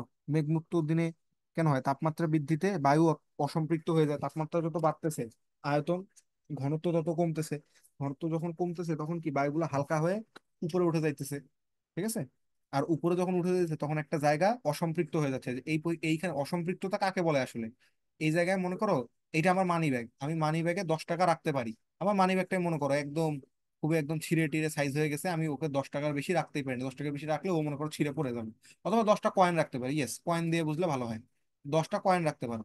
আমি 10টা কয়েন নিয়ে রেখে দিছি, 1 2 3 4 5 6 7 8 9 10। ও এর বেশি ধারণ করতে পারবে না, এই অবস্থাটাই হচ্ছে তার সম্পৃক্ত অবস্থা। সম্পৃক্ত আর অসম্পৃক্ত অবস্থা কোনটা? এই জায়গায় যদি আমি এখন 2টা রাখি, 3টা রাখি, 4টা রাখি, 5টা রাখি, 6টা রাখি, 7টা রাখি, আরো 3টা ধরতে পারবে, এইটাই হচ্ছে অসম্পৃক্ত অবস্থা। তো বায়ু ধরতে পারে মনে করো তখন ওই জায়গায় 100টা কণা, তার এখন 97টা কণা উঠে 97টা কণা আছে, তাহলে কি হবে? অতিরিক্ত পানি যেগুলো আছে সেগুলো তাড়াতাড়ি আবার শুকায় যাবে। শুকায় ওইখানে আবার পূরণ করবে জায়গাটা, আবার ওইটা হালকা হালকা হইতে হইতে উপরে উঠে যাবে। তীব্র গরম যেহেতু। Okay? তীব্র গরম না, সরি, তখন রোদটা পাবে। তীব্র গরম না, সরি, এটা একটা মিস ইনফরমেশন দিছি। কি হচ্ছে, জায়গাটা গরম হয়ে যাচ্ছে। জায়গাটা যখন দুপুর হওয়ার আগেই কেন? কারণ দুপুরের তাপমাত্রায় বৃদ্ধিতে বায়ু অসম্পৃক্ত হয়ে যায়, ফলে আপেক্ষিক আর্দ্রতা বা জলীয় বাষ্পের পরিমাণটা হ্রাস পেয়ে যায়, আর জলীয় বাষ্পের ধারণ ক্ষমতা তখন বৃদ্ধি পায়। ওই যে বললাম, ধারণ ক্ষমতা একটা তিনটা, তিনটা বর্তমানে আছে। তারপর যখন আরোটা উড়ে চলে যাবে তখন হয়ে যাবে 4টা। এরকম করে বৃদ্ধি পাচ্ছে বলে বাষ্পায়নের হার বৃদ্ধি পায়। বাষ্পায়ন মানে কি? ওই যে জলীয় বাষ্পগুলো, সরি, পানির কণাগুলো যেগুলো লেগে আছে এগুলো বাষ্প হয়ে উড়ে যাওয়া, এটাই তো বাষ্পায়ন। ঠিক না? বাষ্পায়নের হার বৃদ্ধি পায় না, এটা বৃদ্ধি পায়। তবে উত্তরটা ভুল, খ। তাপমাত্রা বৃদ্ধিতে বায়ু অসম্পৃক্ত হয়, ইয়েস। আর্দ্রতা বৃদ্ধি পায় না, দিনের আলো তীব্রতা বৃদ্ধি পায়, এরকম। শিশির হচ্ছে কি? পানির ফোঁটা। তারপর বায়ুর তাপমাত্রা শিশিরাঙ্কে উপনীত হলে বাষ্পায়ন কি হবে? বায়ুর তাপমাত্রা তখন আটকে যাবে শিশিরাঙ্ক, আর তখন আর বাষ্পায়ন হবে না। শিশিরাঙ্কে পৌঁছে গেছে মানে কি? শিশিরাঙ্ক মানে হচ্ছে যেই তাপমাত্রায়, এমন একটা তাপমাত্রা যেই তাপমাত্রায় উপস্থিত জলীয় বাষ্প দ্বারা, উপস্থিত যতটুকু জলীয় বাষ্প আছে ততটাই দ্বারা সম্পৃক্ত হয়ে গেছে, তারপর আর বাষ্পায়ন হবে? হবে না তো। শিশিরাঙ্ক বলতে বোঝায় কি? একটা তাপমাত্রা। শিশিরাঙ্ক বলতে বোঝায় তাপমাত্রা। বায়ুর আপেক্ষিক আর্দ্রতা কম হলে, আপেক্ষিক আর্দ্রতা কম, তাহলে আর্দ্রতা কাকে বলে? আর্দ্রতা মানে হচ্ছে জলীয় বাষ্পের পরিমাণ। আপেক্ষিক আর্দ্রতা যত বেশি হবে বাষ্পায়ন তত কম হবে, আর আপেক্ষিক আর্দ্রতা যত কম হবে বাষ্পায়ন তত দ্রুত হবে। আপেক্ষিক আর্দ্রতা, এই যে বললাম জলীয় বাষ্পের পরিমাণ, এখন ওই যে বললাম 10টা কয়েন ধরতে পারো, ধরতে পারে আমার মানিব্যাগ, আমি রাখছি 9টা। ও কি আরেকটা কয়েন খুব সহজে ঢুকাইতে যাবে না? খুব ধীরে ধীরে আসবে। এটাই হচ্ছে আপেক্ষিক আর্দ্রতা বেশি হলে কি হবে? অতিরিক্ত পানির কণা আর বাষ্পায়িত হবে না। আর যদি আপেক্ষিক আর্দ্রতা অনেক কম হয়, যে 10টা কয়েন এখন আছে, 10টা কয়েন ধরতে পারি, রাখছি হচ্ছে একটা কয়েন, আরো 9টা যাইতে পারবে না, ওরা কি তত্তর করে চলে যাবে। ওইটা হচ্ছে আপেক্ষিক আর্দ্রতা যদি কম হয় তাহলে বাষ্পায়ন দ্রুত গতিতে হবে। বায়ুর আপেক্ষিক আর্দ্রতা কম হলে বাষ্পায়ন দ্রুত গতিতে।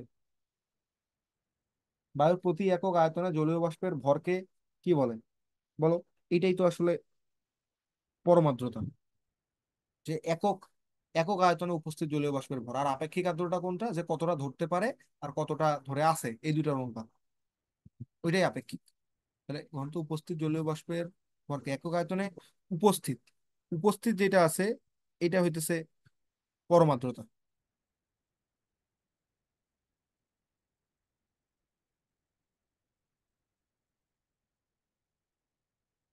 সিক্ত ও শুষ্ক বাল্ব হাইগ্রোমিটারে শুষ্ক ও শুষ্ক বাল্বের তাপমাত্রার পার্থক্য কম যদি প্রদর্শন করে, কম প্রদর্শন করলে কি হবে? আপেক্ষিক আর্দ্রতা তখন বেশি। আপেক্ষিক আর্দ্রতা তখন বেশি, মানে ডিস্টেন্সটা কম তাদের মধ্যে, তখন আপেক্ষিক আর্দ্রতা বেশি হবে। শুষ্ক ও আর্দ্র বাল্ব হাইগ্রোমিটারের সাহায্যে আবহাওয়া পূর্বাভাসের জন্য নিচের নিচের কোনটি সঠিক? থার্মোমিটার দুটির পার্থক্য না থাকলে বাতাস সম্পৃক্ত আছে, ইয়েস। একটু আগে পড়ে আসলাম যে আর্দ্রতা তখন বেশি যদি পার্থক্য কম হয়, আর পার্থক্য যদি একদমই না থাকে তাহলে কি? যতটা বায়ু যতটা জলীয় বাষ্প আমার দরকার বায়ুকে সম্পৃক্ত করতে ততটাই আছে। আর সেইটা মানেই হচ্ছে তাপমাত্রার পার্থক্য যদি একদমই না থাকে তাহলে সম্পৃক্ত আছে, ওইটাই বুঝছে। পার্থক্য কম হলে আবহাওয়া শুষ্ক হবে না, আবহাওয়া আর্দ্র থাকবে, মানে পানির পরিমাণ বেশি হবে। ধীরে ধীরে কমতে থাকলে এগুলো না। যদি হাইগ্রোমিটারে সিক্ত ও শুষ্ক বাল্বের মধ্যে তাপমাত্রার পার্থক্য কম প্রদর্শন করে তাহলে কি হবে? আপেক্ষিক আর্দ্রতা বেশি হবে। কোনো স্থানে সিক্ত বা তাপমাত্রা সমান হলে আপেক্ষিক আর্দ্রতার মান 100%। বায়ুতে জলীয় বাষ্পের পরিমাণ কমে গেলে, জলীয় বাষ্পের পরিমাণ কমে গেলে কি হয়? বায়ুর ঘনত্ব বাড়ে, কারণ জলীয় বাষ্প বায়ুর চেয়ে হালকা হয়। নির্দিষ্ট বা নির্দিষ্ট কি সম্পর্ক থাকে? অলওয়েজই এফটা লেস দেন ইকুয়াল টু বড় এফ। মানে আপেক্ষিক যে বাষ্পচাপটা যে হবে, এই বাষ্পচাপটা কখনোই ওর চেয়ে বড় হইতে পারে না। বর্তমানে অসম্পৃক্ত যেটা আছে, অসম্পৃক্ত সবসময় সম্পৃক্ত হচ্ছে কমই হবে, অথবা ম্যাক্সিমাম সমান হইতে পারে। কখন সমান হবে? যখন যখন আপেক্ষিক আর্দ্রতা হয়ে যাবে 100%। Relative humidity.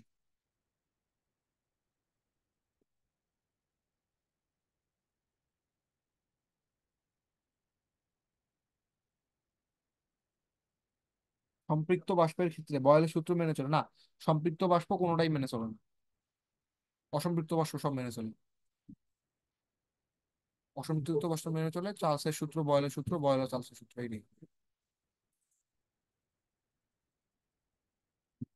বাষ্পের আয়তন বনাম অসম্পৃক্ত বাষ্পচাপ। পিভি গ্রাফটা সম্পৃক্ত অসম্পৃক্ত এরকম।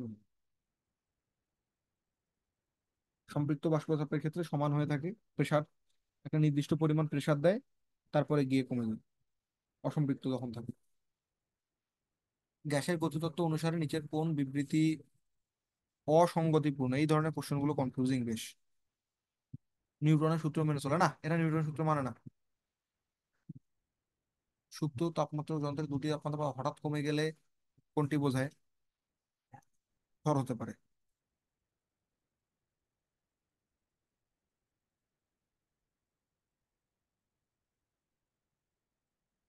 এটার অপশন ভুল আছে।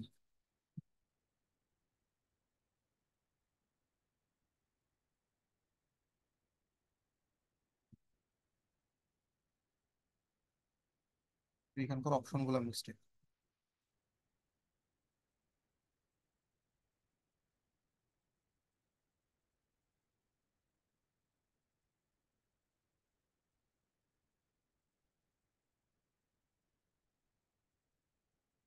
প্রতি একক আয়তনে জলীয় বাষ্পের ভরকে পরম আর্দ্রতা।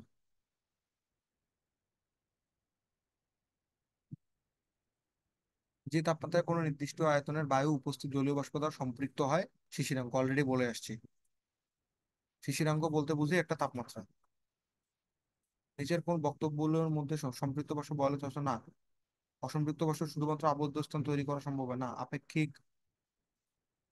আপেক্ষিক আর্দ্রতা বেশি থাকলে বাষ্পায়ন দ্রুত হয় না। শিশিরাঙ্কে সম্পৃক্ত বাষ্পচাপ আর বায়ুর তাপমাত্রা অসম্পৃক্ত বাষ্প সমান, ইয়েস। আর এই দুইটার অনুপাতটাই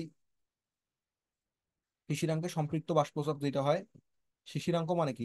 বায়ুতে অসম্পৃক্ত, বায়ুর তাপমাত্রা মানে হচ্ছে মনে করো 10 ডিগ্রি সেলসিয়াস। 10 ডিগ্রি সেলসিয়াস তাপমাত্রা, এই জায়গায় কণা আছে তিনটা, চারটা, পাঁচটা, ছয়টা। এই ছয়টা দিয়ে সেটা অসম্পৃক্ত অবস্থায় আছে। এখন বায়ুর তাপমাত্রা কমাইতে কমাইতে একটা নির্দিষ্ট টেম্পারেচার 20 ডিগ্রিতে নিয়ে আসলাম, এখন 20 ডিগ্রিতে এর বায়ুর ধারণ ক্ষমতাও কমে যাবে, ওইটা তখন 10 ডিগ্রিতে সম্পৃক্ত হয়ে গেছে। ঠিক আছে? সরি, 20 ডিগ্রিতে এই ছয়টা দিয়ে সম্পৃক্ত হয়ে গেছে, তো এই দুইটা ইকুয়াল হবে না যে বাষ্পচাপটা। ওই জন্য বলি যে শিশিরাঙ্কে সম্পৃক্ত বাষ্পচাপ যেটা হয় আর বায়ুর তাপমাত্রা অসম্পৃক্তটা সেটাই হয়। গ্লেইসারের উৎপাদকের সমীকরণ, এই যে এটা খুবই ইম্পর্টেন্ট। এটা হচ্ছে theta 1 minus theta. Theta 1 minus theta equal to G into theta 1 minus theta 2 হয়ে গেল। এই যে গ নম্বরটা। একটি স্থানে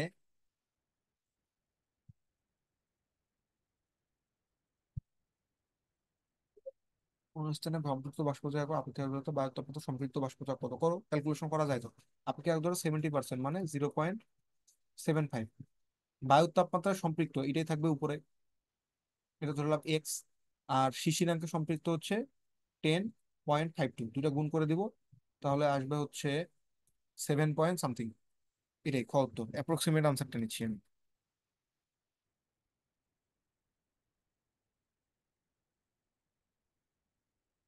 বায়ুর তাপমাত্রা ওহো, বায়ুর তাপমাত্রা সম্পৃক্তটাকে উপরে রাখতে হয়, মিস্টেক মিস্টেক মিস্টেক। অসম্পৃক্তটা উপরে। দাঁড়াও, সূত্রটা লিখি পুরা। আপেক্ষিক আর্দ্রতা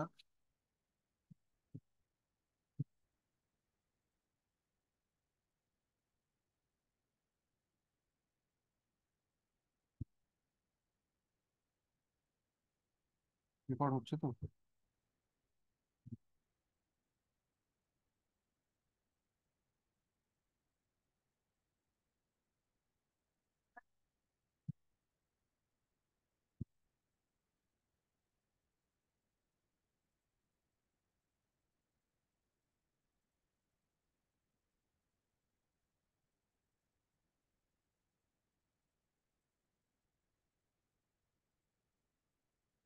রিলেটিভ হিউমিডিটি, এটা ইকুয়াল টু হয়।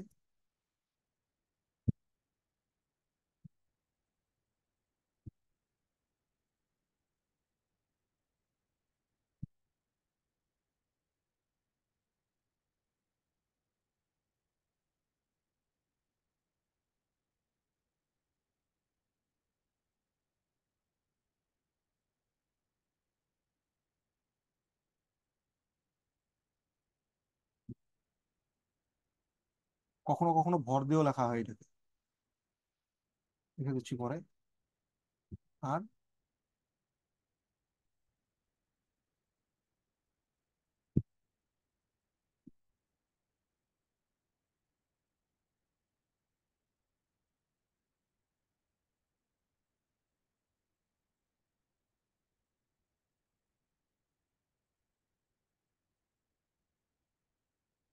আর বায়ুর তাপমাত্রায় যেটা অসম্পৃক্ত থাকে, শিশিরাঙ্কে সেটাই সম্পৃক্ত হয়ে যায়।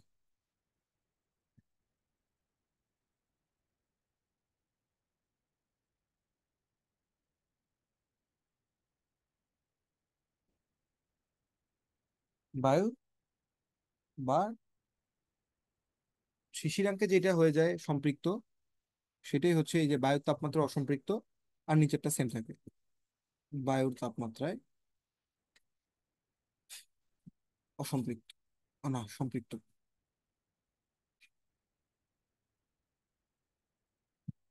সম্পৃক্ত এইগুলোকে সাথে 100% করে দিই আমরা। আমরা এগুলো পার্সেন্টেজে বের করি। বুঝছেন? এখন ঘটনা হইতেছে এই দুইটা জিনিসই ভর দিয়ে অনেক সময় ট্রান্সফর্ম করা হয়। কখনো কখনো এই চাপটাকে বলে দেওয়া হয় ভর, এই চাপটাকে বলে দেওয়া হয় ভর। তখন ওগুলা দিয়ে অঙ্ক করবো। তো হিসাব করে এখান থেকে,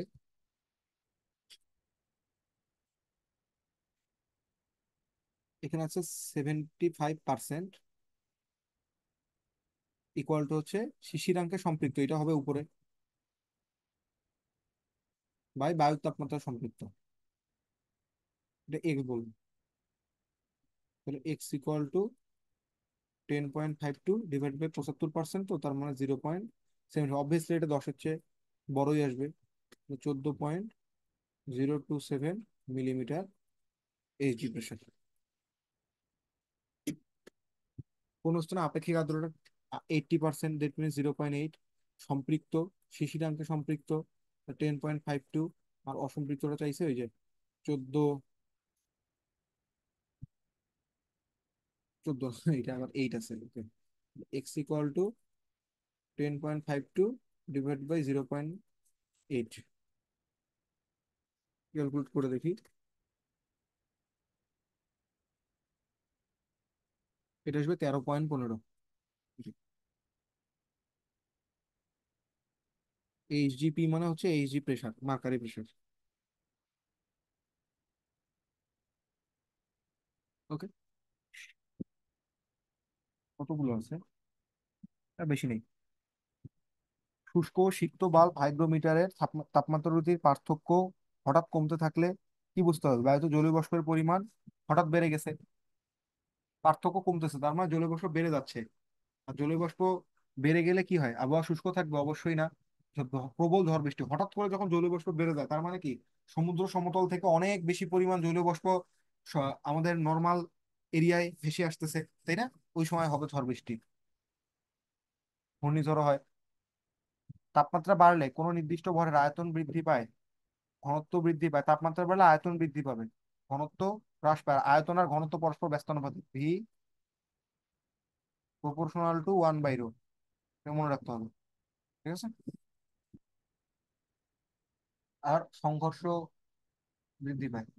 তাপমাত্রা বাড়লে কি, এরা একটা, তাপমাত্রা বাড়লে এদের গতিশক্তি বাড়বে, ফলে সংঘর্ষ তো বৃদ্ধি পাবেই। খালি ঘনত্বটাই বৃদ্ধি পাবে না, ঘনত্ব হ্রাস পাবে। তাপমাত্রা বাড়লে ঘনত্ব হ্রাস পায়।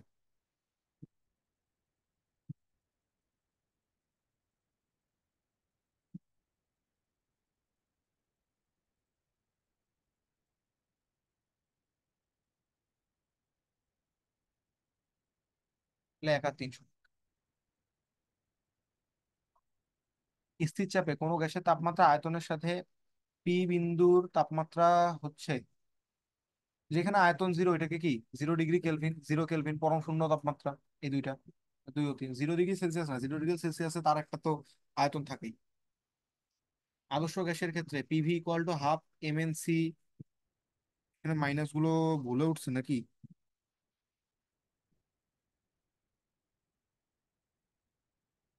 মাইনাস গুলো ভুল উঠছে, এখানে আসলে সঠিক উত্তর নেই।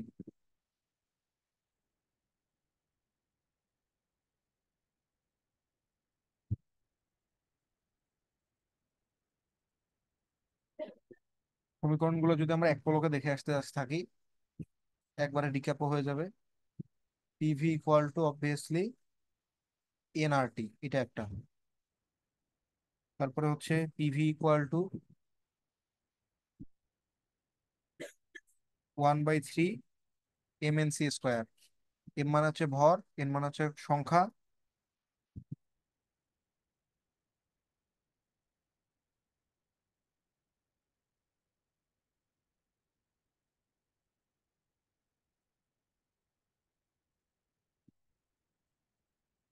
C²।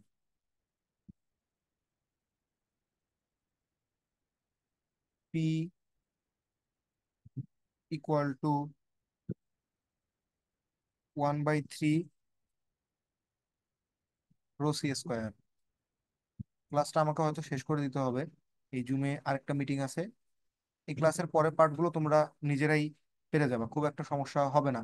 আই গেস আমি PDF তোমাদেরকে দিয়ে দিব, এগুলো দেখে তোমরা সবগুলো সূত্র এবং MCকিউ গুলো তোমাদের টেস্ট পেপার থেকে হালকা জাস্ট একবার চোখ বুলায় নিও, তাহলেই আর কোনো সমস্যা হবে না। ঠিক আছে। তো এইটাকে আরেক ভালোভাবে লিখে দেই। ইকুয়াল টু হচ্ছে kinetic energy, K equal to 3/2 PV। তারপর কে ইকুয়াল টু 3/2 RT। এগুলো 1 মোলের জন্য দুইটাই। আর এটাকে বলি আমরা এভারেজ, প্রতিটা অণুর জন্য। এগুলো ভোলা যাবে না। 3/2 KT। এই জিনিসটা কার? 1 মোল। এটাও কার? 1 মোল। আর এটা হচ্ছে একটি পরমাণু, একটি পরমাণু। ঠিক আছে।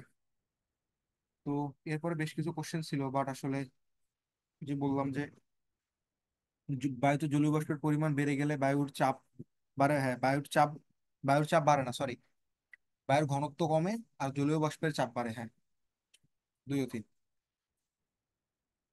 10 লিটার অণুতে মানে এগুলো আসলে পড়াটা একটু টাফ হয়ে যাইতেছে।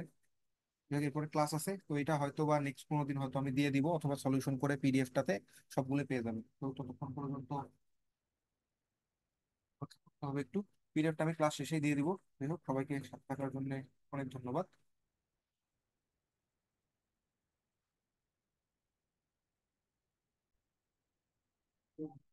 এই প্রবলেমগুলো তোমরা স্লাইডে পেয়ে যাবা, টেনশন করার কোনো কারণ নাই।